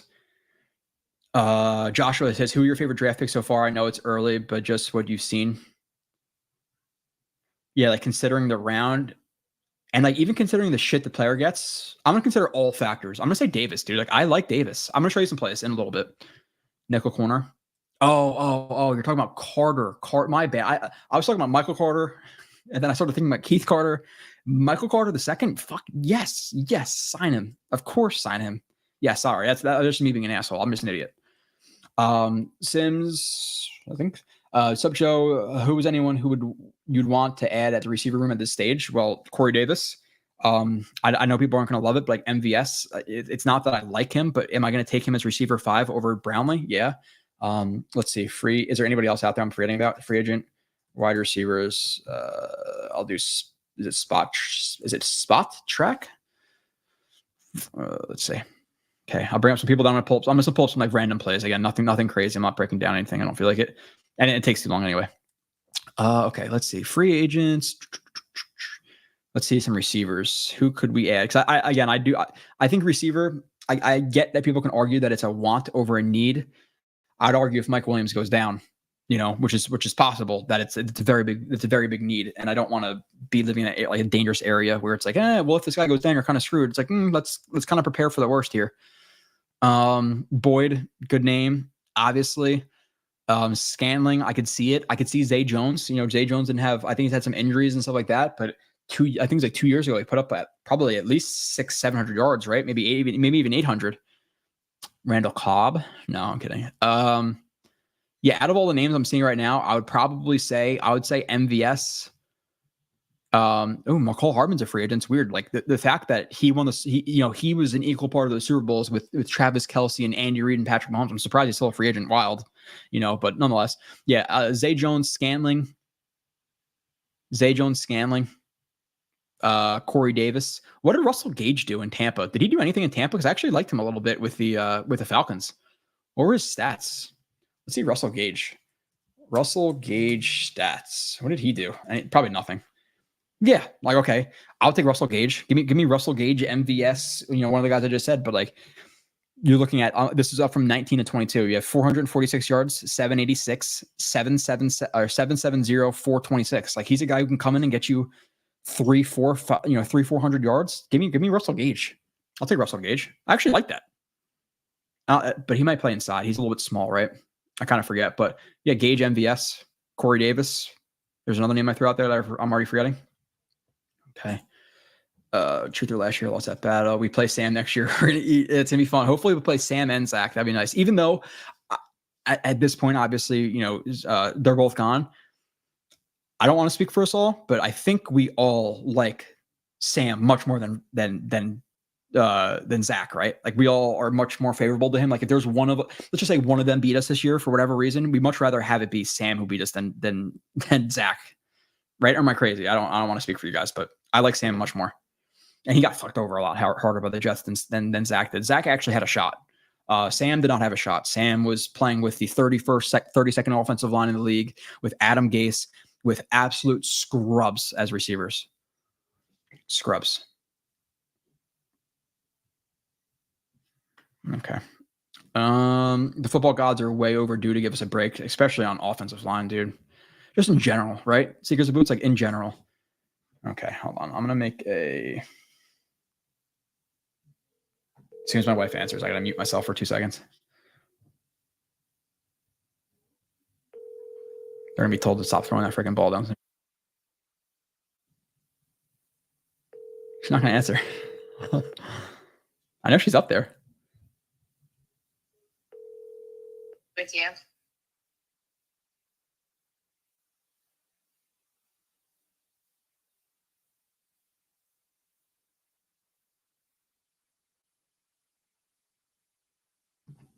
We're back. Overdue, underrated now that he's 32, Michael Carlos. I don't like that. No, I don't like 30s for running backs. The only 30 number I like for running backs is 33, and it's probably because of Ivory. 31 is my number, so I would appreciate anybody being good on the Jets at 31 because I probably buy the jersey. But Joe, who do you want out of Zay Jones, Boyd, and Renfro? Oh, if it's ranked, it's Boyd. I would say Boyd, even though I don't know if he's the best fit because of the slot thing, but I would probably say in order, my problem with Renfro is, Harold, like, he's such an unknown to me that, like, he was so good for so long and then he's completely fell off a cliff. So, like, is it an injury thing? I'm probably out on Renfro, just I haven't heard anything about him. So I'd probably say Boyd, Zay Jones, MVS, Renfro in that order. But let's throw Davis into there because Davis is probably my one out of those guys. And if you're throwing Gage in there, it's probably going to be like Davis, Boyd, Zay, Gage, MVS, something like that. Top of my head, that's hard. Gage blew out his knee. Yeah. Joe, if I can get 200 followers, would you give me 20 minutes as a guest spot? Not like, I don't know. It's probably not. I'm gonna be completely honest, Dano. I have not brought in a guest in literally forever. Like, my two guests are Kyle Smith, the owners of Jets X Factor, or like Marcus Coleman, who played in the NFL. So I don't really bring on guests. Not to be whatever, but I'm not trying to be a dick, but I don't bring on guests really. I feel like an asshole now, but I don't. Social media crush Hardman. His agent could have hit everything in the 80s and 90s. Yeah, sure. He's just a douche. I don't know. He thinks he's better than he is. Given the game plan to the Eagles, just the way he spoke about him and the Chiefs and like what they did together and winning Super Bowls. It's like, you didn't do shit, dude. Like, you average like 300-400 yards a year. Like, you're fast. Great. I don't know. Sam already beat us once. Who do you beat us with? Sam beat us? What are you talking about? With who? When did we play Sam? He was with who last year? Why am I blanking out now? Oh, the Panthers. You're fucking right, Alex. You're so right. I was there for that game. What is wrong with me? I literally saw Sam Darnold throw up. Yeah, Sam Darnold throw up past to Robbie. Wow. That erased from my memory. You are so right. I completely forgot about that. Wow. Hour behind. I don't think safety is a need. can be elite, can't be elite everywhere. Yeah, no, I'm not saying it's a huge need, but like, let's say Clark is again, we're asking questions about depth here. I get like you can't have great backups at every position, but if we're saying that, hey, like Clark suffers a setback in his injury, is Ashton Davis enough? I think Ashton Davis is more of a 4 than a 3 in my opinion. So I would like to bring a guy on. Oh, dude, of course, Dano. Yes, I would come on. Sure, fuck it, why not? I don't care. I thought you were asking me like, hey, if I get 200 followers, will you come on? Can I come on to your podcast? I'm like, what the fuck does that mean? You know? But yeah, of course I would do it. Shoot me a message, dude. Of course. Now it's a thing where like I don't want my wife to staple my balls to the walls. Like I gotta wait a little bit because I got Tyson. I got Jets Afterburners with Dan. I could do that with you. I'm sure. Whatever else. An Aaron Glenn jersey? No. Oh, 31? No, I don't. Aaron Glenn was, I was born in 93, so I didn't really get to see a lot of him, if at all. I don't think so. Not an if, when. Yeah, I got you, bro. Of course. Yeah, of course. I'm not gonna say no to anybody. Now, like, there's been requests like. Actually, I'm not gonna say that. I'm not gonna say that because I'm sure some people watch. I'm not gonna offend anybody.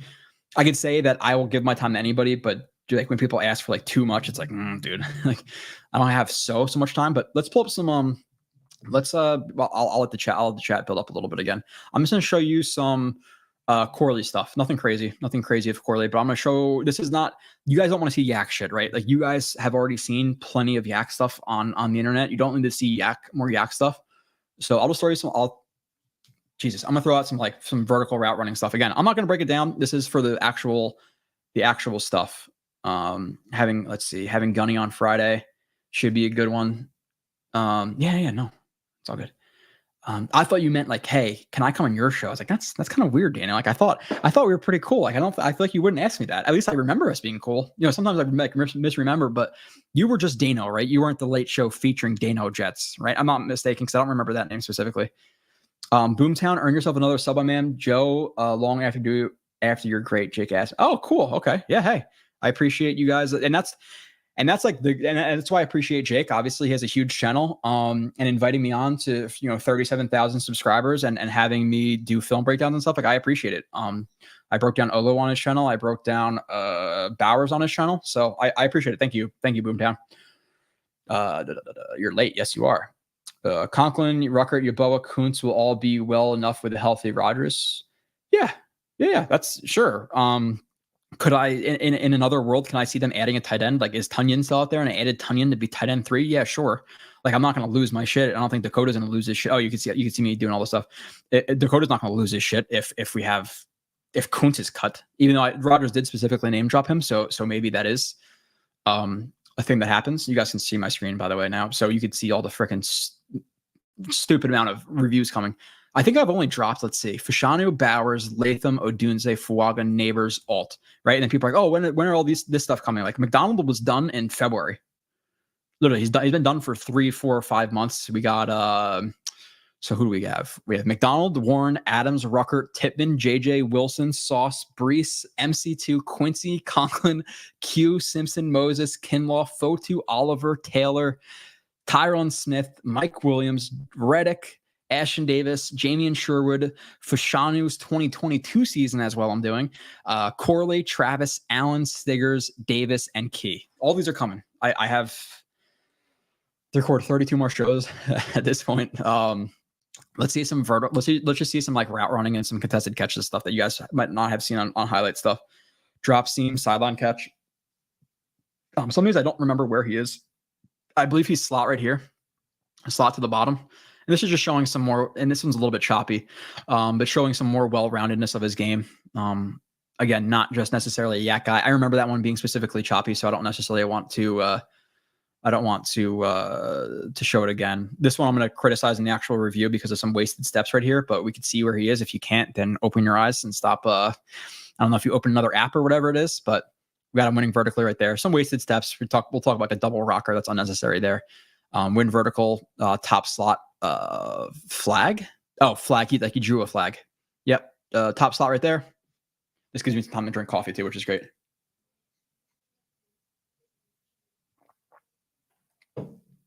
Force the hold there. Dino invert, Dino stem. Okay. Oh yeah. This is I like this one a lot. We'll see in the slot, obviously. He has to do a much better job of avoiding secondary contact. That's 100% a problem in his game. He doesn't avoid guys as well as he could. He can set himself up better. But again, like, hey, just a contested catch guy? I don't know. Like, he has some capability. And I'm not saying it's going to be thing year one where he's like dominating guys, right? Like there's no way. But there is definitely capability there to run some vertical routes. Win vertical. Okay, let's see.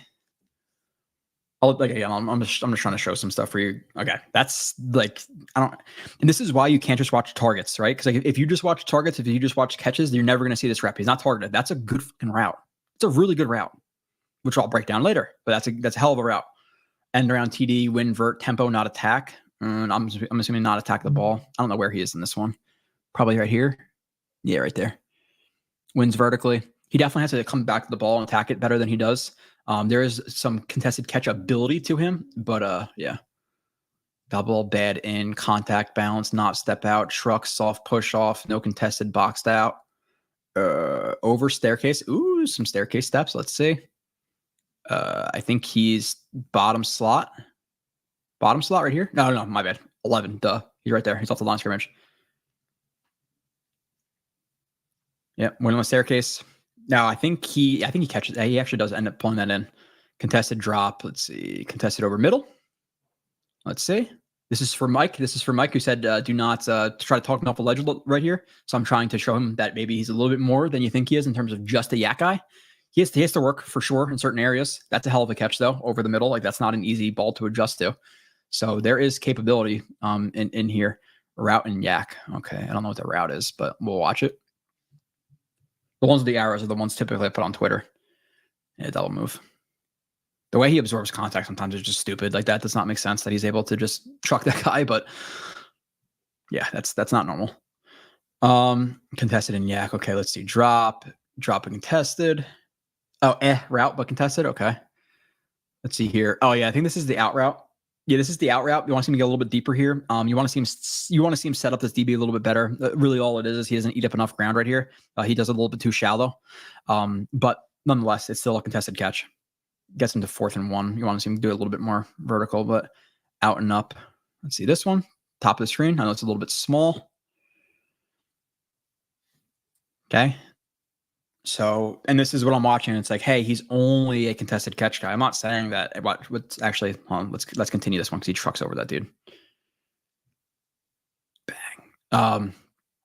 So it's not just him, right? Like, sorry, he's not just the yak. There's definitely more to the tape. Another contested catch. Contested, but good. I don't know exactly what I mean there. I'm sure I'll go over that. Contested snag, bad film. Oh, yeah. But this is what I'm saying. Like, hey, sometimes schools have shitty film. Watch this. So this is exactly what you go into. So you like usually the play shows in the sideline view, and then it shows behind, and then it goes to the scoreboard, and then it goes to the next play. High, and then behind, and then the end zone view. Watch how this one starts. Just mayhem. That's how it started.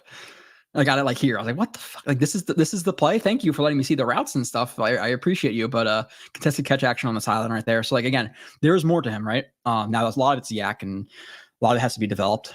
I'll close it out. We showed some Corley. I don't really need to show you any for Shanu. I could oh my God. I'm such an idiot. I just clicked end stream and almost clicked end stream instead of stop share of my screen. That bad. If you guys want me to, I could show some like Allen and just like some random highlight plays. Allen and whoever else, Davis. Even I'm definitely showing you some Davis.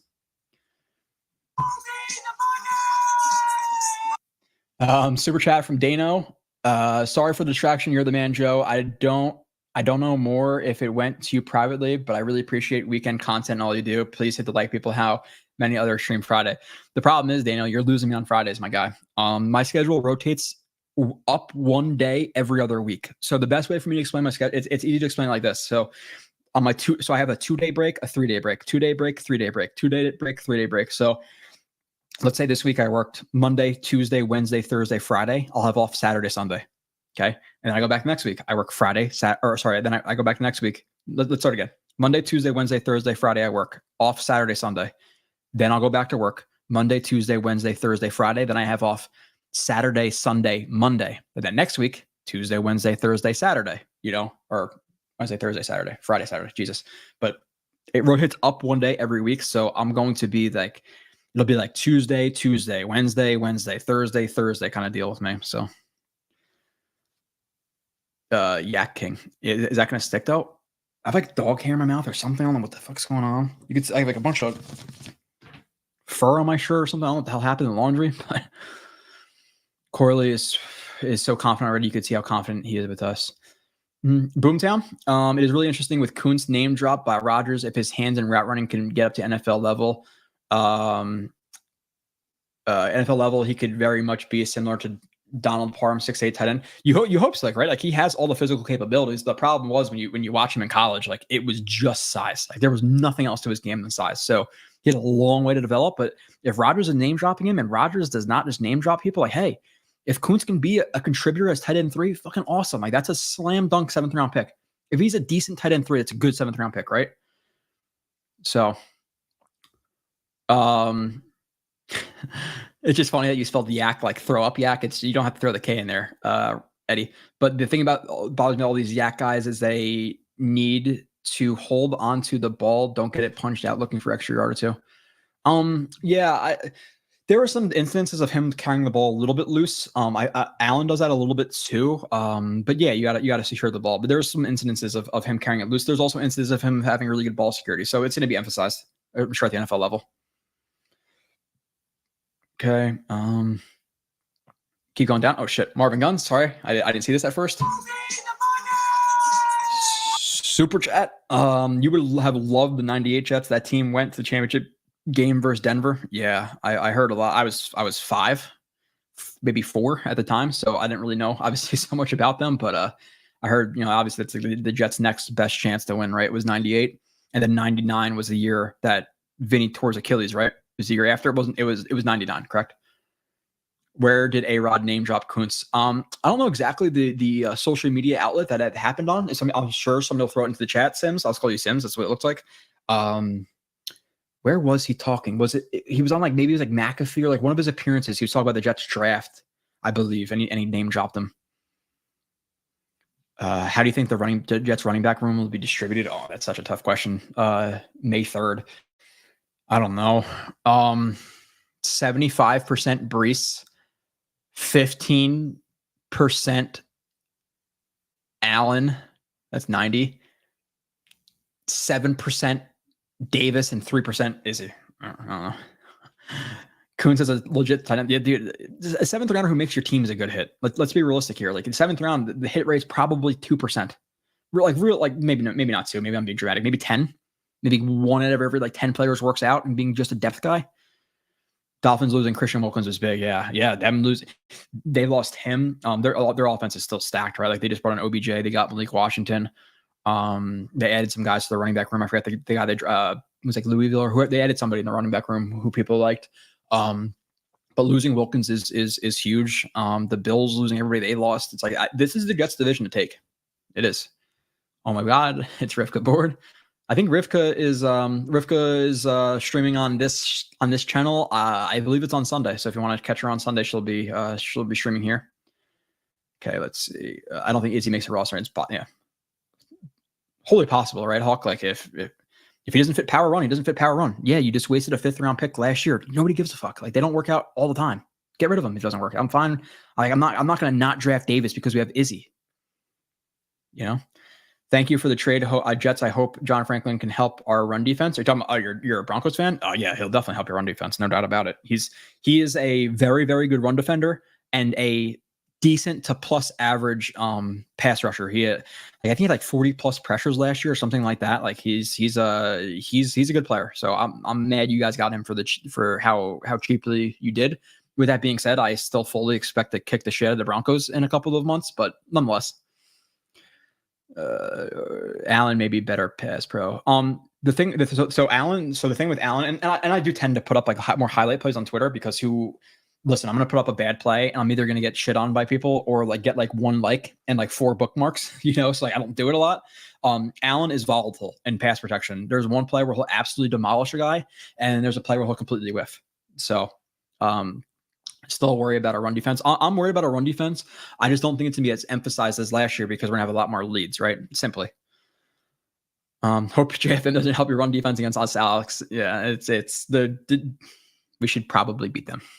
Probably. If we don't beat the Broncos this year, we got some problems. Not to say there can't be a one-off game, but the Jets are legitimately one of the better rosters in the NFL. I have no hate towards the Broncos, even though I do. Fuck that. Like, I don't like Sean Payton, dude. The guy seems like such an arrogant douche. So I kind of want to see them fail. I'm sorry. I like you. Thank you, Alex. You're in my stream, giving me some views. I appreciate that. But your head coach is just a total douche. What's the point of drafting 2 running backs who will combine for what's the point of drafting a depth offensive lineman that might not see any reps? What happens if Brees goes down and they see that, and then they see a total of 80% of the reps? Like, it's building depth, okay. If we drafted a receiver there and he's receiver 5 and he sees 10% of the reps, then why do we give a fuck? Sorry, I didn't mean to curse. I know Rivk is more conservative with that stuff, but like, was the interior offensive lineman that we drafted who's going to come in for 2 games and get a total of 10% of the reps for the entire season, then why is he worth it? I'm not going to lose it about it. I get having other preferences, but I'm not going to lose it about it. Salah said their value will come in kickoff as well. Yeah, I think Corley is going to be the kick returner. I do. Excuse my language. Okay, let's show some Allen, right? Let's show some Allen. Why not? Allen plays, and most of it you guys know. I think most of it's the stuff you saw in highlight films. I don't know how many plays I have of Allen right now. How many plays do I have of Allen? 15. Long TD, pass pro. Oh, okay. Why is it not coming up? You guys have probably seen all these, right? Though you probably haven't seen some of the pass pro reps though.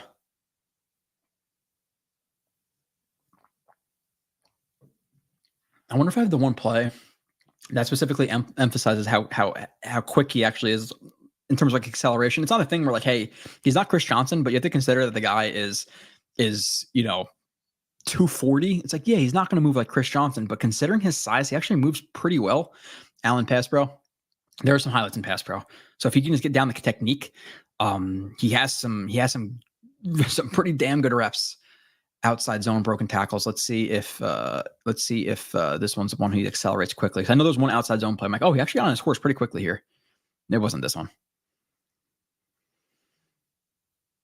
Again, a little bit more straight, a little bit more like a boxy, a little bit more stiff in the hips than a guy like Davis, but more explosive, more powerful, I would say.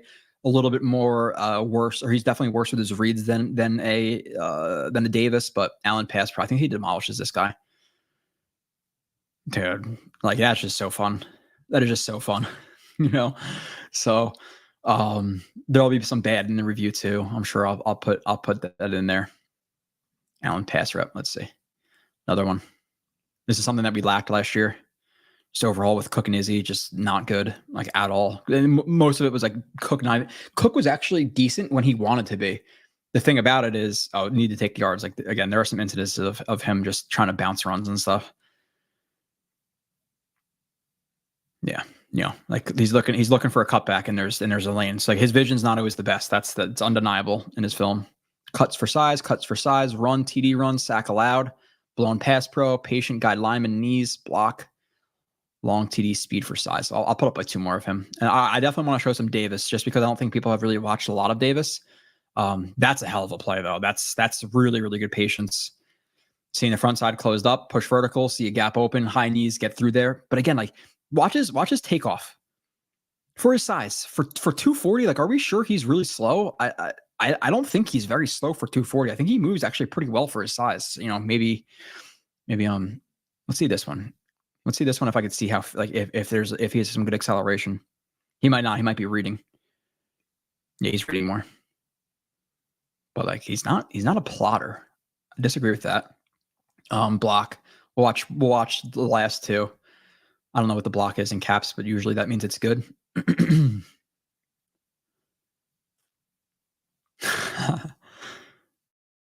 have a dude as powerful as he is, and you're gonna come in high. This is your technique to come into Allen, and he's lower than you.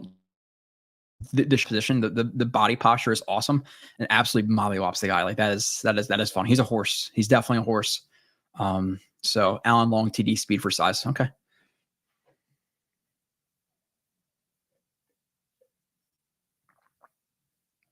Like again, I'm not saying Chris Johnson, but slow. Are we sure he's slow? I don't think he's slow, my friends.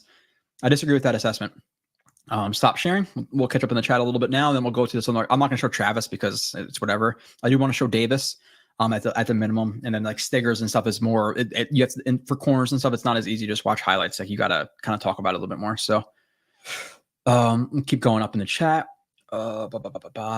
New rules, kickoff return man. I would say Corley. If I had to bet right now, it's Corley. Corley might be both. Again, Xavier Gibson. How many can somebody find me? Maybe I'll try to find it real quick. If I could do it really quickly, I'll get it. But if not, can somebody try to find me how many fumbles he had last year?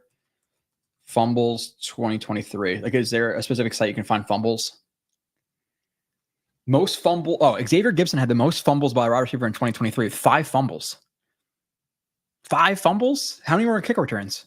So like he fumbled, like I know he fumbled versus the Eagles, right? The Eagles, the Chiefs, the Bills.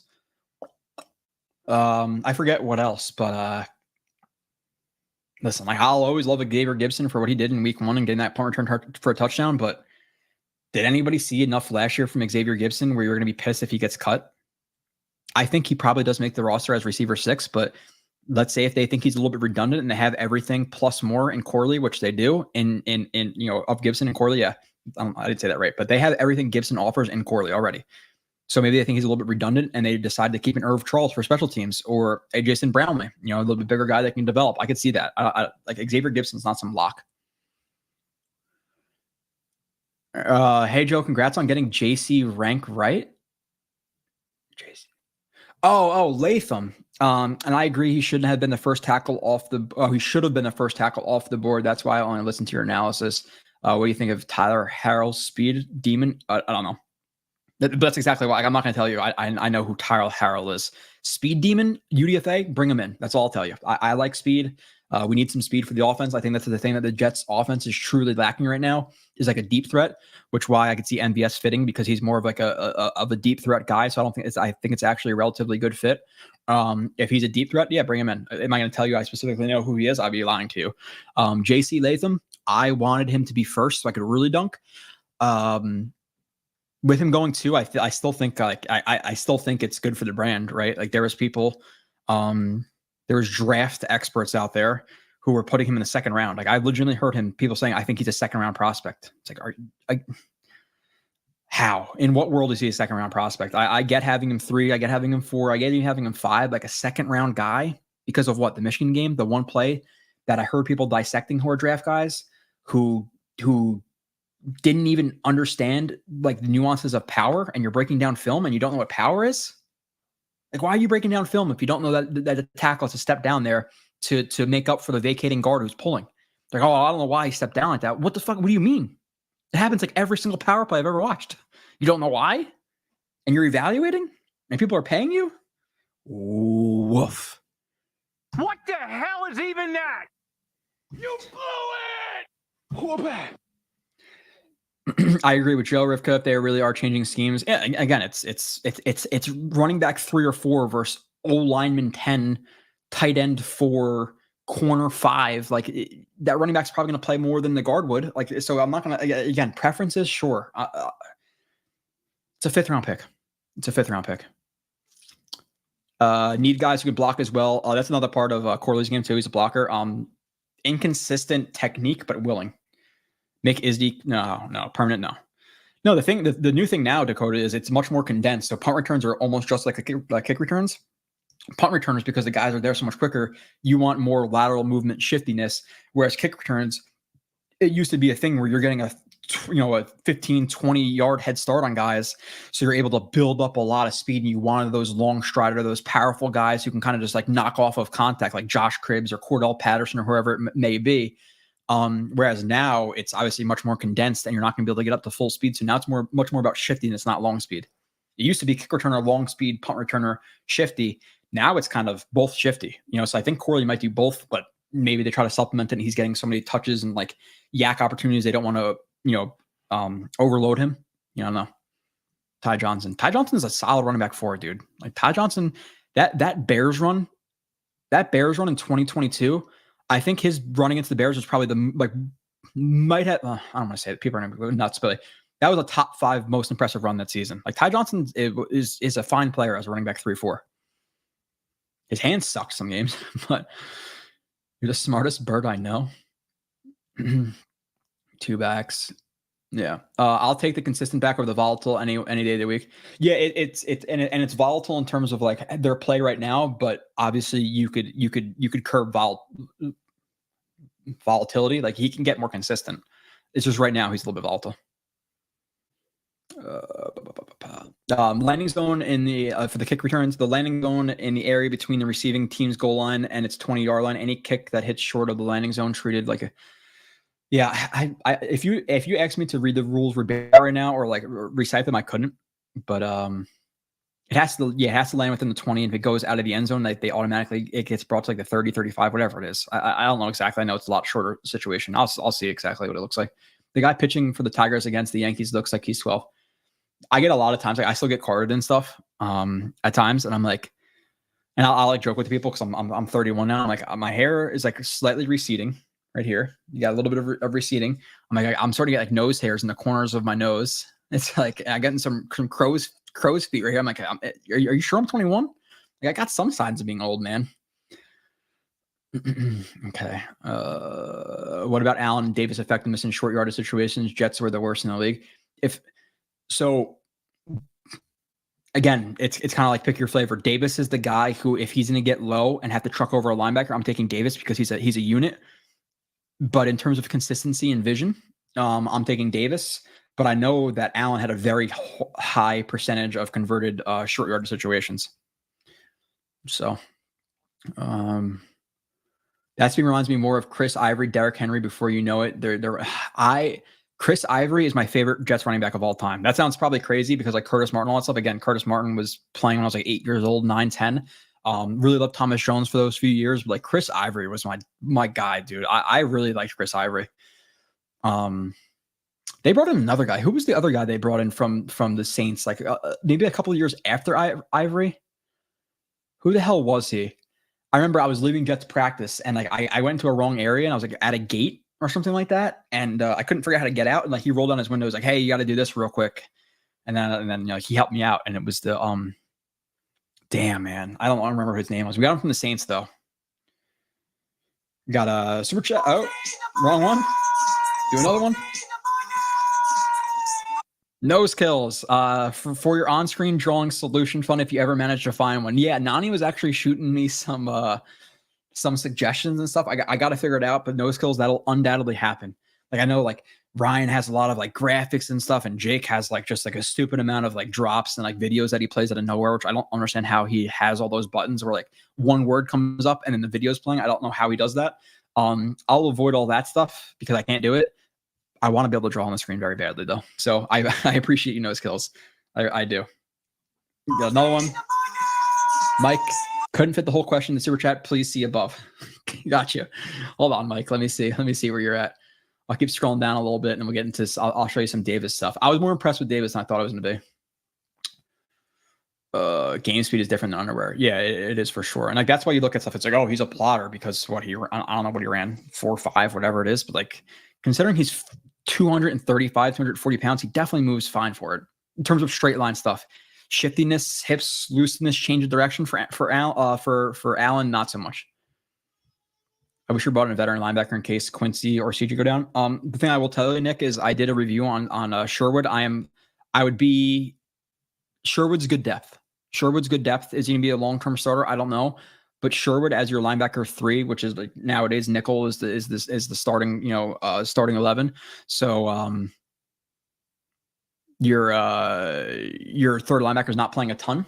And typically like, teams will bring like a big nickel, whatever. Like they'll bring in a safety. Jets did that quite a bit last year, or at least a few times last year. So Sherwood as like your depth linebacker, your primary backup's good. They still have Zaire Barnes from last year as well, who's developing a raw guy coming out of college. So I can see some depth there, but they like Chaz Surratt. I don't think anybody's added there. But Sherwood, I would not overlook Sherwood. Stiggers is going to make the team. I agree.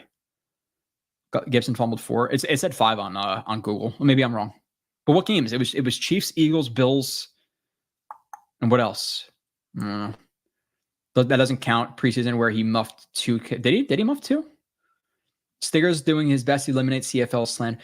Dude, like I like him. He has a lot of good, like really good movement skills. Really good movement skills. I can read. Let's see some positives for Stiggers that I put up from watching him. Talk about Jordan Travis too, which I didn't really like go through the whole draft class. I kind of already talked about some of the other shows. I'm kind of just skipping over stuff, but yeah, I like the Allen pick. Okay, awesome. Jordan Travis, I liked it initially. I preferred Rattler, but with that being said, does Rattler still have character concerns? I don't know. Again, I didn't watch him, so I'm not going to go crazy. Watching Jordan Travis, I heard that he doesn't have the proper arm to succeed at the NFL level. And some misconceptions about him. I think his arm is fine. I think it's quite average, maybe a little bit below average. But if you have a below average arm, but then plus escapability and movement skills, then okay, like we can make that work. His accuracy, his general accuracy is pretty good, like intermediate short. Once he gets to NFL like hard level throws, I'm talking about like a 15-yard out from opposite hash. He tends to pull his he doesn't pull his release short, but sometimes he actually does pull his release pretty short. Like he's like a T, like his release is pretty like it's like a T-Rex release. Like it's really like little. But then there's times where if he really has to put some oomph on the ball, you could see him really trying to drive drive the ball. But when he does that, he doesn't like rotate all the way through and like rotate and get all of his torque from his hips. He tends to go up and then drop down. Which is not good mechanics, and he's putting like a lot of oomph into his arm on NFL hard throws, and the more oomph you have to put into your arm and like overemphasize power, the less accuracy you're going to have, right? Like if you're going to, let's say you could throw a baseball 100 miles per hour, you have better accuracy at 100 miles per hour or at 60, probably 60, you know. It's like Travis does struggle in terms of arm strength at that level. I think his arm could get to places, I think he can get to the places it needs to. But once he's asked to really put drive on a ball, it's a hard throw. He tends to have to put more oomph into it because he doesn't have great arm strength, and then that leads to inaccuracy. But I think he's pretty accurate. His eyes are down the field when he's on the move, off platform throws, good legs, scrambling, shifty, acceleration, speed, pretty compact delivery, pretty quick when he needs it to be quick. He'll throw the ball up, letting guys make plays on the ball. But then there's some things that I don't love about him. Again, the arm strength is not great. His pre-snap, post-snap processing is not great. There's sometimes he can get stuck on reads. There's sometimes he can bounce between reads. So the mental part of his game, it definitely needs to improve. There's definitely some athletic ability, but I was a little bit disappointed with him mentally. But at the end of the day, he's got 2 years to learn from Rodgers. So that's fine, right? It's a perfect situation.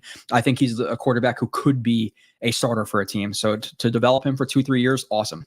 It could be 1 or 2, but hoping for 2 or 3. So I like the Travis pick. Again, we talked about the Allen and the Davis pick. We'll have to do that more.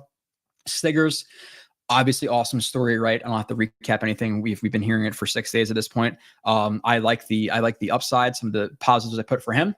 I put, and this is very early on, so some of these can change, but speed, loose hips, twitch, acceleration, explosive, speed through transitions, his sync in and out of breaks, energy, body control, smooth, reads the quarterback well. I think he leverages routes pretty well. He's pretty willing in the run game. He'll blow up blocks. His tackling needs work. He can be a little bit heel nippy. Weaknesses, rarely pressed at the CFL level. Obviously, it's to learn NFL coverages and NFL scheme. He didn't even learn college scheme. His press wasn't great when I watched it. I think just inexperience. Length is not great. Like there's some. It's more athletic upside with him. And past that, what else did we do?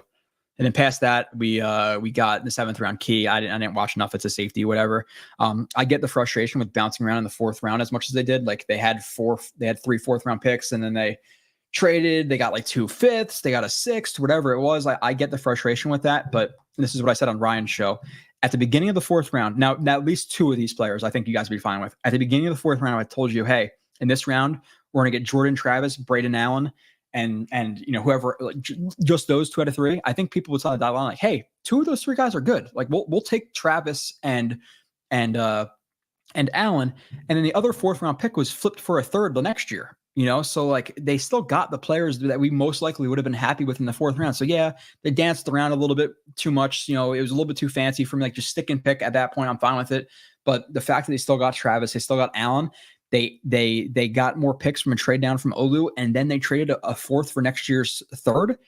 Like if the Jets are really good and the Lions falter a little bit, like you're talking like 50 spots. Like that's awesome. So yeah, I love that. I think the draft was like a solid B+. It's nothing crazy, but Gibson could stay or go in my opinion. Yeah, it's whatever. Fialco as a guest. I haven't really interacted with him much, so I tend to do it with people who I interact with a lot. Again, I'm not the biggest like guest guy. Again, I do it with like Nania and Sabo because they're owners of the website. Kyle I've known forever. And then past that, I bring like Marcus Coleman, who was a corner in the NFL, and he's a legitimately good dude. So I don't know. Rather have Gibson all day than Mims on this team. I know that. Yeah. No, is Mims even rostered right now? You know who I want back? I want fucking Zonovan Knight back. Damn. Zonovan Knight got so much hate. Love the channel. I love you, Dread. You probably had preferred if Latham fell to the Jets. Oh yeah, for sure. Now the first 9 picks of the draft went the worst way they possibly could, right?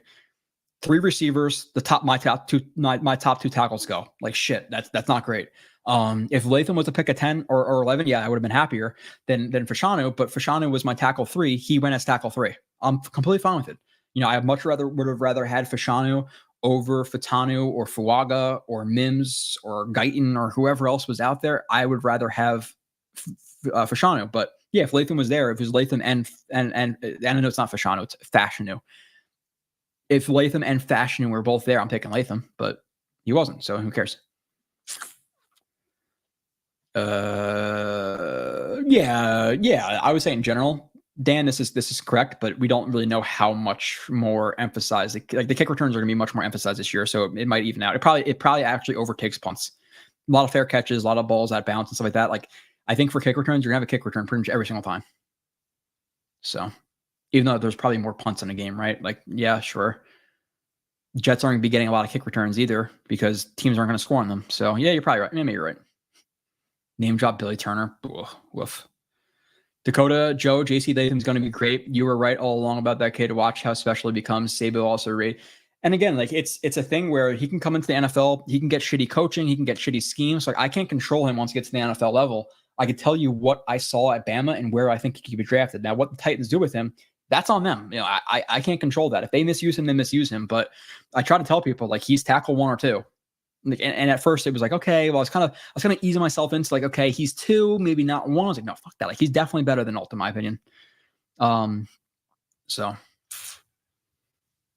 let's see. Snickers of Boots. Oh damn, I'm like 14 minutes behind. I still want to show some Davis. Okay, I'll run through some of these.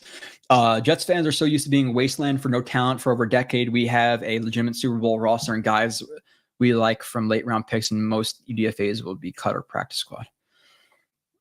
That was one of my points of the draft. Is like I wanted quality over quantity, so I want to trade up maybe and get some more guys, and they did. But it's okay. Like I like their haul. Using Brownlee as an example, this is from Mike. Film review with sound analyst showed he was bad last year. Fans like me saw some good things last year and wish for him to make it. Yeah. That's fine, right? Yeah. Film showed he was bad. We could hope that he's going to be better. Like I'm not saying that, hey, Brownlee is a UDFA who was going through a crazy process last year just to get on a team, cannot develop in year 2 or 3. Like that's an asinine statement, right, Mike? Obviously, like I would never say that there's no way he could develop. He's a bum. I could tell you that based on last year, there was nothing that was encouraging to me. Like there's nothing, I'm not expecting anything from Brownlee. There was no game I'm like, oh man, he has some really high upside. I think he could be a player. There's of course potential there, but how much stock am I putting into it? 0. Oh, I hope he is. Like I'm a Jets fan. I hope he dominates. I hope he's the next Calvin Johnson. Unfortunately, last year when he did play, I thought he was pretty terrible in the preseason. So, and I watched him a lot because people were really gloating about him, and like the dude was just getting mauled on slants. Mauled.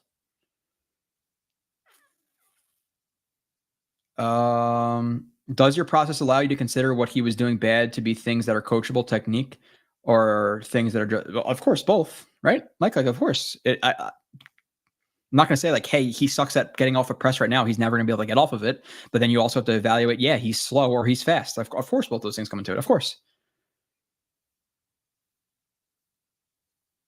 Yeah, I don't know why we're. Is there any gray area for you? Yeah, I bring up gray area quite a bit, of course.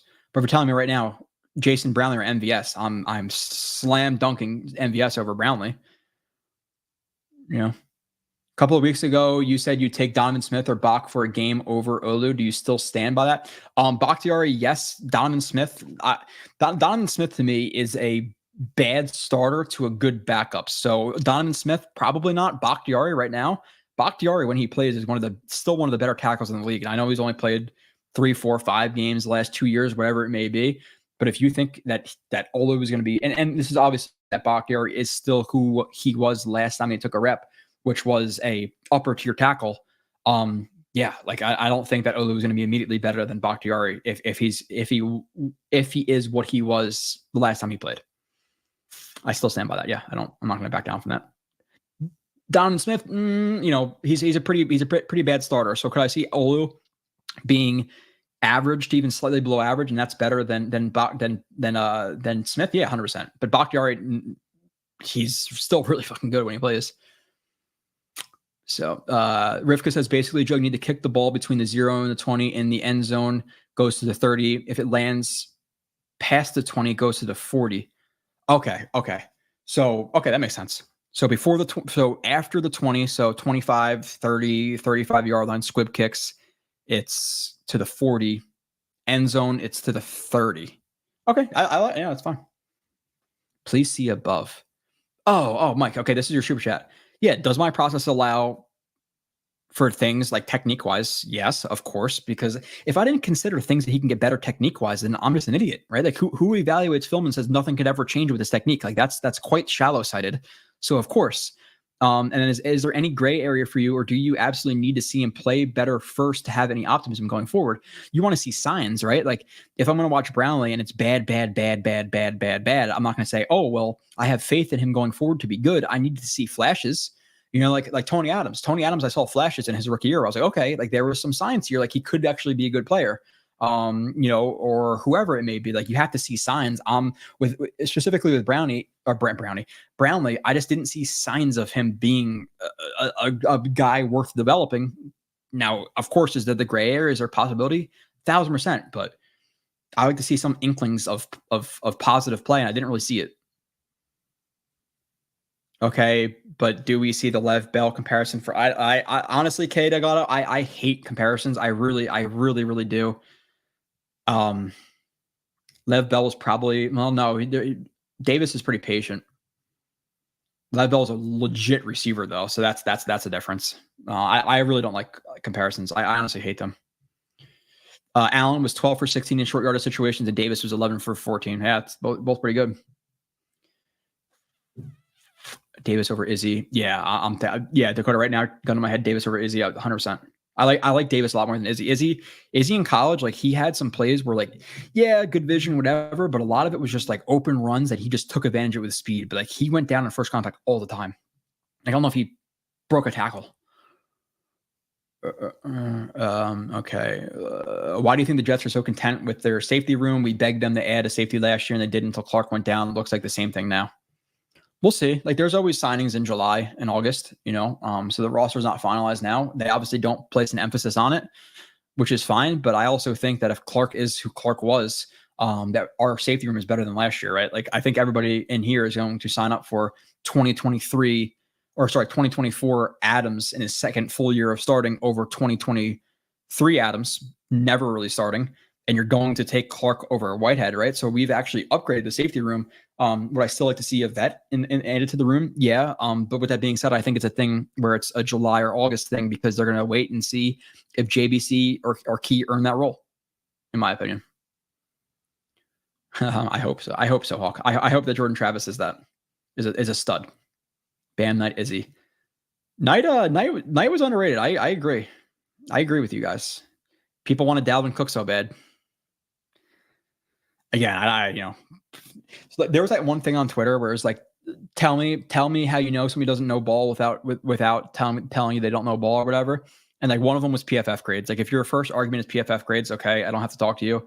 And then if your second thing is you could refer to a player as like, oh, they're getting a Pro Bowl level guy or like a Pro Bowl guard or oh, he was in the Pro Bowl last year. That means he was good. Automatically like, no. Yeah. Dalvin Cook was a Pro Bowl running back, right? That's what everybody told us. He's a Pro Bowl level guy. He's not on our roster right now. Man coverage for MC2. That's a hard. I don't. That's off the top of my head. Specifically, like man coverage reps. Was he better in 23 or 22? That's something that I'm watching thousands of reps. I can't say that specifically. Okay, let's all. I'm going. Braden Allen will be Dalvin Cook that we all expect to be behind Brees. Just completely different. Just completely different players.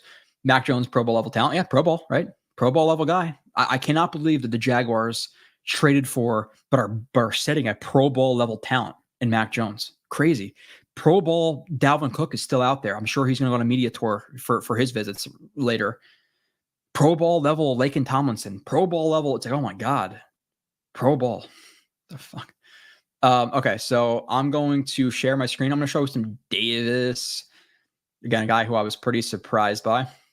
All right. Stiggers right there. All right. Let's watch him. Davis. I was definitely impressed by Davis. We got Travis Allen, Stiggers, Key. Okay.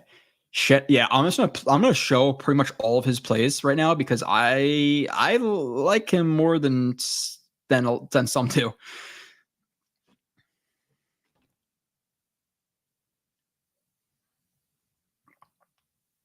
Again, these aren't going to be plays that are like 90-yard touchdowns or anything like that, but just like consistency and stuff. He's pretty good vision. You can see how shifty he is. Really smooth. His stiff arm is nasty. You're going to see that on display. With the stiff arm, you definitely love it. They ran a lot of like pin and pulls, counters, powers, so it definitely translates with the running scheme. And that's why I watched Allen. I watched Allen in both. Well, I'm watching Allen in both 22 and 23 because apparently in 23 they changed to more zone and it's not the best fit for him. So it really emphasizes the fact that like the Jets are probably going to run a lot more power and stuff. But yeah, I like the fit. You have one back power right there. The Jets will definitely run that. Again, the pressing inside right there, like how smooth he is getting to the outside right here with like multiple shuffles is pretty good. Again, consider the fact that he's 220 pounds, 225, whatever he is. He's not, light. He's not Raheem Mostert or anything like that. So you have to consider that with the size that like, hey, these cuts aren't the most explosive thing in the world, but they are smooth. And then there's also a lot of power to his game as well, as you could see. So he's a pretty fun guy to watch. Right now, one rep power, you need to get 5 yards, him or Allen. I'm taking Davis. I think Allen has the higher ceiling, but I think maybe they're NFL player right now. Okay. Stiff arm. Oh yeah, this guy goes through the boards. That's a good one. We'll run that one again. Pretty smooth, right? Like for his size, he's impressive. Good run, not overly creative on second level. We'll talk about that too. That's one of the things I do have a problem with is he tends to just kind of run his feet in the second level. Like he's not a guy who's going to break away from safeties and all that stuff. He's just a guy who's going to get you 4 yards, 5 yards, 6 yards, 4 yards, 4 yards, 3, 6, 8, 10. Like he's going to be that type of guy, in my opinion. He's not a home run threat for sure. Like he's definitely slower than an Allen, but he's definitely more shifty. Allen is more powerful, but he's more, again, shifty. He's more consistent with his reads. He stepped out right there. Okay. Not a fullback. Yeah. By the way, that's for the people who are saying like, hey, he should be like a quasi fullback. I watched a few of his like fullback reps. We do not want him playing fullback. That is not a thing. So do not fall into that trap. He's not a fullback. I'm not saying it's a trap, but I guess people technically align there. And I think a lot of people's scouting is okay. You look up PFF grades and how many times they aligned here, and he aligned at running back 300 times and at fullback 100 times, and that may be that he's just not the primary back who's getting the ball and just lined up in the backfield like a pony set, and they consider him a fullback, whatever it may be. But in terms of like actually blocking guys at the NFL level, he didn't even do a great job at whatever school he went to. I'm blanking out the top of my head. Even I'm looking at the jersey, I don't know the school off the top of my head, but you don't want him playing fullback. That's for sure. So get more, too many stiffs.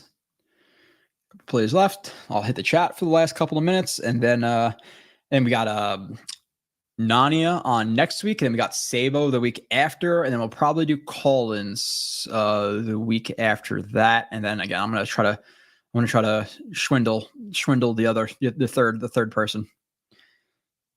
Yeah, the stiff arms are nasty. I definitely like his stiff arms. Again, really good like lateral mobility, just stacking cuts like that 3 in a row. It was awesome. Again, obviously good stiff arm.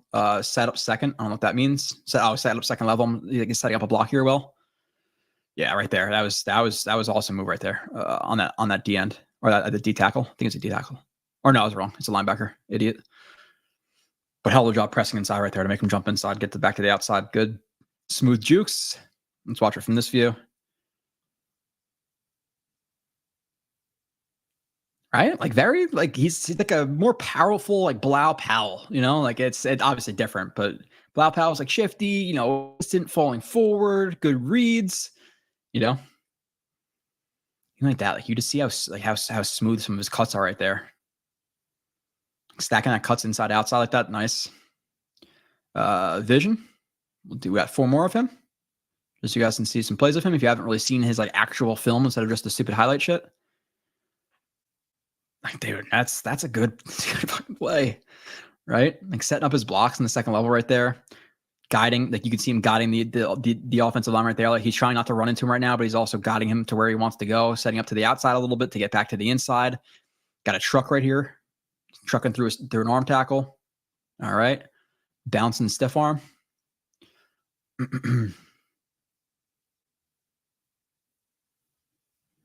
Yeah, poor 21. All right, long TD, and we got one more set up of his blocks. One back power. Jets run that. We'll run that quite a bit. Again, really smooth. Long TD. Again, not the best speed. Like you could see, he's not. He's definitely a little bit of a plotter in the open field. Like yeah, he's probably pretty true to his 4.5, 4.6 speed. I tend to think that running back speed is pretty overrated. You know, like how often you're running in a straight line as fast as you can as a running back. Not super often. You know. You're stacking cuts, you're running, you're diagnosing, you're not really running full speed a lot. Look at those cuts. Look at the cuts. Back to back to back. Just wham, wham, wham. It's nice. It's really nice. He's very consistent. Yeah, I like Davis, man. So this is like, I watch a film, like, oh my God, we shouldn't have drafted 2 running backs. Like, are you sure if this is the guy? You sure we can't draft him? Because I like that. I'm a fan. All right, let's see what the chat is saying. Okay, going back up. Mac Jones, Hawk. Okay, I remember you up there. Boom, 3-2-1. Boom and Dane in 3-2-1. What does that mean? Where are you guys going on trips this year, by the way, fellas? I think I'm doing Pittsburgh and I think I'm doing Minnesota. I know a lot of people are talking about like Tennessee. I've already hit Tennessee. I don't want to go back to the same stadium twice. So I think it's gonna be Minnesota. Minnesota's probably my best guess, and then maybe Pittsburgh if I can pull it off. I think Tyson's trying to swindle me into Tennessee. I'm not going to Tennessee. Who's the what now? Chop on your end or on our end. Oh, my bad. Joe knows the Jet Show. What's up, the Jet Show? Trey Lance is horrible. All right, mini stiffs. Is that like Johnny Jimenez Daniel? The fuck is that? It's not choppy now, so we're good. Yeah, so sometimes I record plays and like my internet's choppy, then it comes over choppy. But that's part of having a computer. I probably bought this thing like 2017, like running on 8 years of like thousands of plays, thousands. I've had to delete a lot, but good rep. Nick says, do you think they'll play Brees more late downs to keep him for 3rd and 5 and longer, having the speed scat back to force inside linebacker? To force ILB. That's where I expected Izzy to play. I'm not sure like exactly what the question is. Like I'm expecting Brees to play like 75% of the reps. Brees is going to play most of the time. And in 3rd and 5, I think it depends on, hey, is it a play where we're involving the back in a passing game? Because if you're involving the back in a passing play in that game or in that instance, then yeah, you want to use Brees. If the running back's just going to stay in and chip, and then you know, chip and release or just stay in and block, then maybe you want an Allen or a Davis who maybe they can prove to be better pass protectors. Brees is okay at it. I don't think he's terrible. I don't think he's great. I watched his film from Was it last year? I think I watched it from last year too, and I didn't like watch him and like think like, oh, he's overly good or overly bad. But it kind of depends on the play. I'm not sure exactly what the question is. Okay, like Lightning couldn't even see it. I don't know. We're going to Pittsburgh to talk to Dan Murphy. Oh, okay, yeah. I might go. It's like a 7-hour drive from me. So if I could pull it off for like, hey, I want to wait for the schedule to come out and see like my off days and how they correlate with the schedule release. But like, let's say it's a situation where I get lucky and I'm off like Friday, like Saturday, Sunday, Monday, or even if I'm off like some of those days, I can just take like one day off. I think what I would do is like drive early there because I don't have the vacation time to afford to do there in Minnesota. So I think for Pittsburgh, what I would do would be like I would drive there. I would leave at like 5, 6 o'clock in the morning on Saturday, get there, go out, have a few beers or whatever, and wake up for the game, go to the game, and then either drive home early on Monday or right after the game and just like only have a few beers, which honestly, having only a few beers at an away game where the fans can be a little bit more rowdy in Pittsburgh is not the worst idea in the world. Dan says we got to meet up and have a shot or a beer at the Pittsburgh game. Dan and I will be there. Why not both? Why not a shot and a beer? Why either or, Dan? What the hell? What is this? What is this amateur hour shit? Dan, I hit Minnesota and Pittsburgh already. Stadiums and atmosphere are fantastic. Yeah, I fit like 8. I think 8 out of the 30. I'm definitely hitting all of them. So I'm not going to repeat a stadium unless it's like, hey, whatever, like a close one, like Baltimore Eagles or something like that. There's a few stadiums I'm definitely waiting for. Like I am not hitting Cali right now. Like I am not going to California for obvious fucking reasons. Like, it's a shit show. Not going to San Fran, obvious reasons. And it seems like every Rams game you see online, people are getting fucking stabbed. It's like, no, let's wait. Let's wait until my kid doesn't really need me to raise him anymore. Then I'll go. If I get stabbed and I'm 53, not as significant as me getting stabbed at 31 as a new dad, so I'll get stabbed late. But I'm like Green Bean's age, I can get stabbed, at that point, whatever. Dane was accusing Johnny of having a mini stiff. All right. Hey, as long as it works, bro. It's going to be so hard to try and make sense of the chat. We respond, man. Yeah, I know. I hate the Steelers so much. I always really Steelers. My wife hates the Steelers because I brought her to the game. What year was that? 2020. It was like 2018. Maybe even earlier, maybe like 2016, 17, 18. If you guys know the year, I'd be awesome. That was the game where like Jaquan Jarrett, I think it was Jaquan Jarrett had like 2 picks. And I think at the end of the game was the play where one of the defensive linemen or linebackers tried to jump over the line. And that's when Nick Mangold flipped him over his head. Whatever year that game was the game that I went to. And there was like 2 like drunker Steelers fans next to me who she thought were flirting with me, and she did not enjoy it. So now, because of 2 girls who were flirting with me, she hates the entire Steelers fan base, which I love because I'm the same way. I'll see like one asshole Browns fan on the internet, and because of that one guy, I'll hate the entire fan base, and every single Browns fan is now that one individual. So yeah, I'm always behind. Yeah, I'm sorry, Yeti. Yeti, I feel like you've been in here. Did you just be honest with me? Did you pop in here like, this guy's a dick, I hate this guy? And now you're like, okay, I've actually seen him some other places. Maybe he's not as bad. Because I've definitely seen your name before, Yeti. I definitely know that name. So maybe it's from other streams or something, but I'm glad we're friends. Just like me and Murdoch. Or Sluggo. I'm convinced that Sluggo and I had some beef in the past. Because I remember like seeing that name like, that motherfucker. And then now we're cool. So I don't know what happened. Shot in a beer, I'm sold. There we go. If I come, I'm 1,000% doing a shot. I'll do a beer and a shot. You do a beer and then a shot. You don't do a shot and then a beer. That's weird. We shotgun the beer and then we do a shot after the shotgun. That's what we do. Sorry, character limit inside linebacker to cover for pass plays. I like having our back for those plays so we don't force Brees in all 3 downs because he's our only pass catching option at the backfield. The thing I will say is with Allen, he actually had some plays where he caught balls outside of his frame. There was one play that I saw him run a hitch, and it was just like a run off. Like he wasn't really part of the concept. Like he was probably the 3, or he's probably the 1, and then the 2 and the 3 were an actual concept, and he just ran like a hitch as a check down, and the ball was outside of his frame. He actually adjusted to it pretty well. So I think he can actually catch the ball outside of his frame a little bit, Allen. But you're asking. You want another guy to be like another pass catching option? Like maybe Izzy can be that. Like Brees is going to play.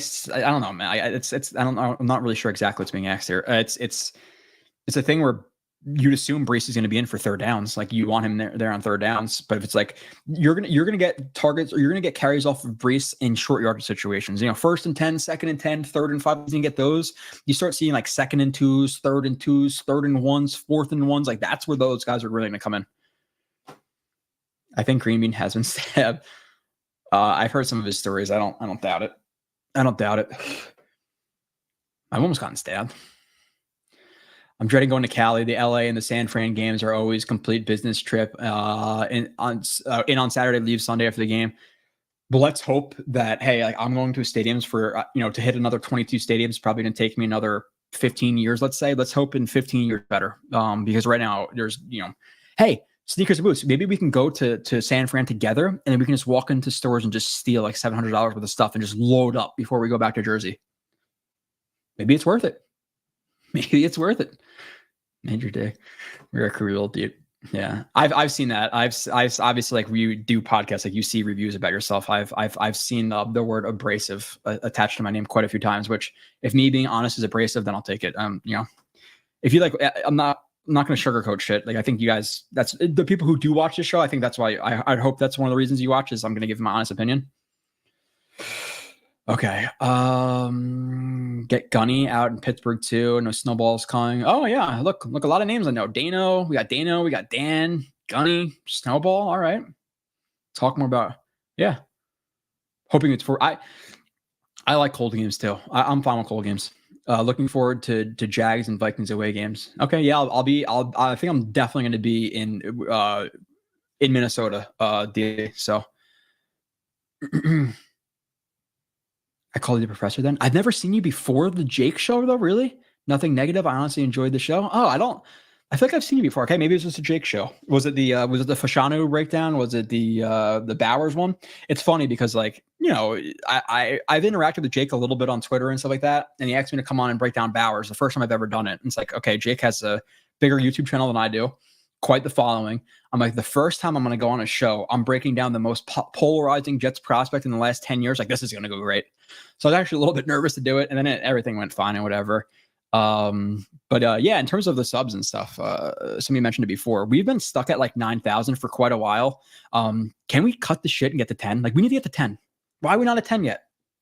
We've been like, it from like 8 to 9 has been like a year, like literally. So I don't know what else to do. Maybe I found my niche of 9,000 people. I'm never going to expand out, but I would like to at least hit 10. Let's do it, please. Whatever happened to Collins, Murdog? I was just mentioning before, Murdog.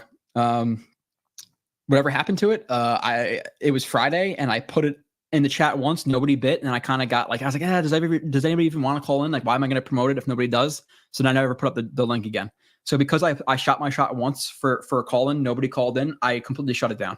But I think I'll do it and I'll promote it more. Again, Murdog, next week is Nania. The week after that is Sabo, and then the week after that were the call-ins. If it's free, it's for me. Monthly moving forward. Yeah, we're gonna do a monthly one. Call in, like Dano, call in, Murdog, like call in. Because if it's a thing where people don't want to call in, then I'm just not gonna do it. But if people call in, I'll do it. Why do I care if someone's homegrown or not? If Joe Douglas feels he needs the cat flexibility, then so be it. Cap flexibility? Talking about like JFM and stuff. You'd like to sign the guys who are like built up in the Jets organization. Like JFM is respected. Quincy is respected. Like the guys who were drafted here, like are respected. It's not a thing like we have to sign because he's homegrown. I'm not even saying that. Like, I'm not saying, I don't think my primary reason for saying I want to sign JFM because he's homegrown. JFM is a good player. I like to keep good players. So, Buzz Rose is dickish. I get that a lot. I think it comes with like watching the film, and obviously you guys know I don't care to promote it. Like I am a police officer, so I'm very blunt with people because I don't like bullshit. Bullshit. Why bring bullshit? Just be completely honest. Asman Joe was Sans Green. It was Nito. The fuck is that? What does that mean, Dano? Sans Green? It was Nito? I don't know. I'll call in the book right now. That's good. Keep that energy for like 3 weeks from now. I appreciate it. Michael Carter, running back, or Conklin, maybe McGovern. I defend my boys. I don't know, dude. Michael Carter, the running back, I like more than other people. Conklin, I'm probably Yeti, like legitimately, I'm probably one of the bigger Conklin supporters out there. I've been talking about Conklin being good since the first year. The problem with Conklin was he never fumbled. He never dropped in Minnesota. The first like 2 or 3 games with the Jets, he dropped the ball, fumbled the ball in like each one of the games. And then, you know, what people see is like the first 2 or 3 games of them is now their entire opinion of the player because their people's opinions don't change. Conklin was a good player with Minnesota. The last 2 years with the Jets, he's been top 10 in receiving yards with absolute trash at quarterback. Like he's a top 10 receiving tight end in the league. Now, overall, maybe he's like average tight end, but Conklin's a good player, man. So if you're talking about me hating him, that's the reason that you swayed away from my stuff. That's not me. Same thing with McGovern. I've been a McGovern backer. Not saying he's great or anything like that, but I think he's been more average with the Jets. But I don't think people, again, the gray area, there is none. It's either you suck or you're great. And some people saw McGovern struggle initially, and now he sucks. He's a fine player. Madden 24. I don't play video games anymore. I wish I could. First time listener, sub. Do you have a scheduled live time? I was just talking about this, Nick. So unfortunately, my schedule rotates. Typically, I'm a Friday at 6 guy. I will be for the next month. The next 3 shows will be Friday at 6. Again, I'm working nights now, 4 to 12 on a rotating schedule. So it's going to be a thing where it's consistently rotating. Unfortunately, I know that's not good for consistency and subscribers and stuff like that. It's just the luck, not luck of the draw. It's my job. I can't control that. So unfortunately, I'm gonna have to move it around a little bit. But for right now, on Fridays at 6. Past that, it's gonna be. Did you like the cook style? I wouldn't definitely have been an ass. No, Yeti. If you like the cook signing, maybe that's why. If you did like the cook signing, I was probably a little bit of a dickhead about that because I watched him. I heard Pro Bowl level talent. And I was telling everybody this guy blows. And then on top of me saying he blows, you had Nania going out there and saying he blows with stats. And I saw a bunch of people trying to dunk on Nania for being a nerd on Twitter, and it set me off. You know, quite a few people, always a nerd. Doesn't know what he's talking about. The guy's a Pro Bowl level running back. He doesn't know what he's talking about, that he fucking sucks. And then everybody just like deletes their tweets and doesn't apologize to Nania. So I was probably a little of an asshole about Cook trying to kind of defend Nania because I don't like dunking on Nania because he's a nerd, because he does stats. It's like fucking like just stupid. There's plenty of guys out there who did, trust me, and I remember those people. Monthly, I gotta keep hating. My luck, I won't be able to make that stream. 3 Fridays from now, I don't know. What is that going to be? May 24th, Dan. I need you. But you didn't have your green lights with Jake. Yeah, I didn't want to like overwhelm the screen with like Jake's stuff and then a bunch of green lights with me. Yeah, I didn't. Good call though, because I didn't. For that exact reason, I didn't want to be overpowering. Yeah, your absolute disdain for bullshit has made me a big fan of your content over the years. I appreciate you, Hawk, even though we have some disagreements about Zach, but you've been here for a while. I always appreciate you. Now I get it. It's because you're a police officer. You're a maniac. Yeah. It's just. I'm really blunt with people. I'm really calm with people. I tell you exactly what's going to happen in certain situations. And then once I have to explain it to you once or twice, then it happens. I'll be as calm as can be. You know, like, I was going to write a guy the ticket the other day for careless. He made a left off the highway. Literally I'm just driving down the highway, makes a left off the highway. So I'm like, hey, you know, I'm going to let you know right now before I go back to the car, I'm going to write you a ticket for careless driving. Like it's quite a break. Like you can get reckless. You can get illegal turn off the highway. You can get, a bunch of tickets. You can get like 5 or 6 you can draw up. And I'm like, you're gonna get careless, you know, like I'm giving you a break, but it's something like you just made quite a bit of a mistake. And then he's like, you can give me a break, like yelling at me and all this stuff. I'm like, dude, like I'm giving you a break. Like I don't want you, if you keep yelling, I'm gonna hit you with the full array of tickets, like very calmly. He kept yelling. Guess how many tickets he got? Quite a few. But yeah. By the way, what should I type in to watch that video? Joe never slap. Oh. Let me find what you have to type in, and I gotta go after this real quick. But let me see if I can find that video. I think it's slapping. Okay, yeah. So I'll show you I'll just show you the thing. So if you type in, this is my only viral YouTube video, which I don't really get a lot of highlights. The only thing you'll see. But if you type in, so if you type in slapping a cop goes horribly wrong. And it's from Police Insider. That's the picture, not the bottom one with that guy, just the top one. The top one. You'll see me make an appearance in that one. The guy makes a pretty poor decision to slap a cop. Not me. Conklin second in targets, or is that Brees or Corley this year? Second in targets for the Jets. Garrett Wilson 1, Mike Williams 2 if he's healthy. Conklin 3. Brees Corley 4, Brees 5.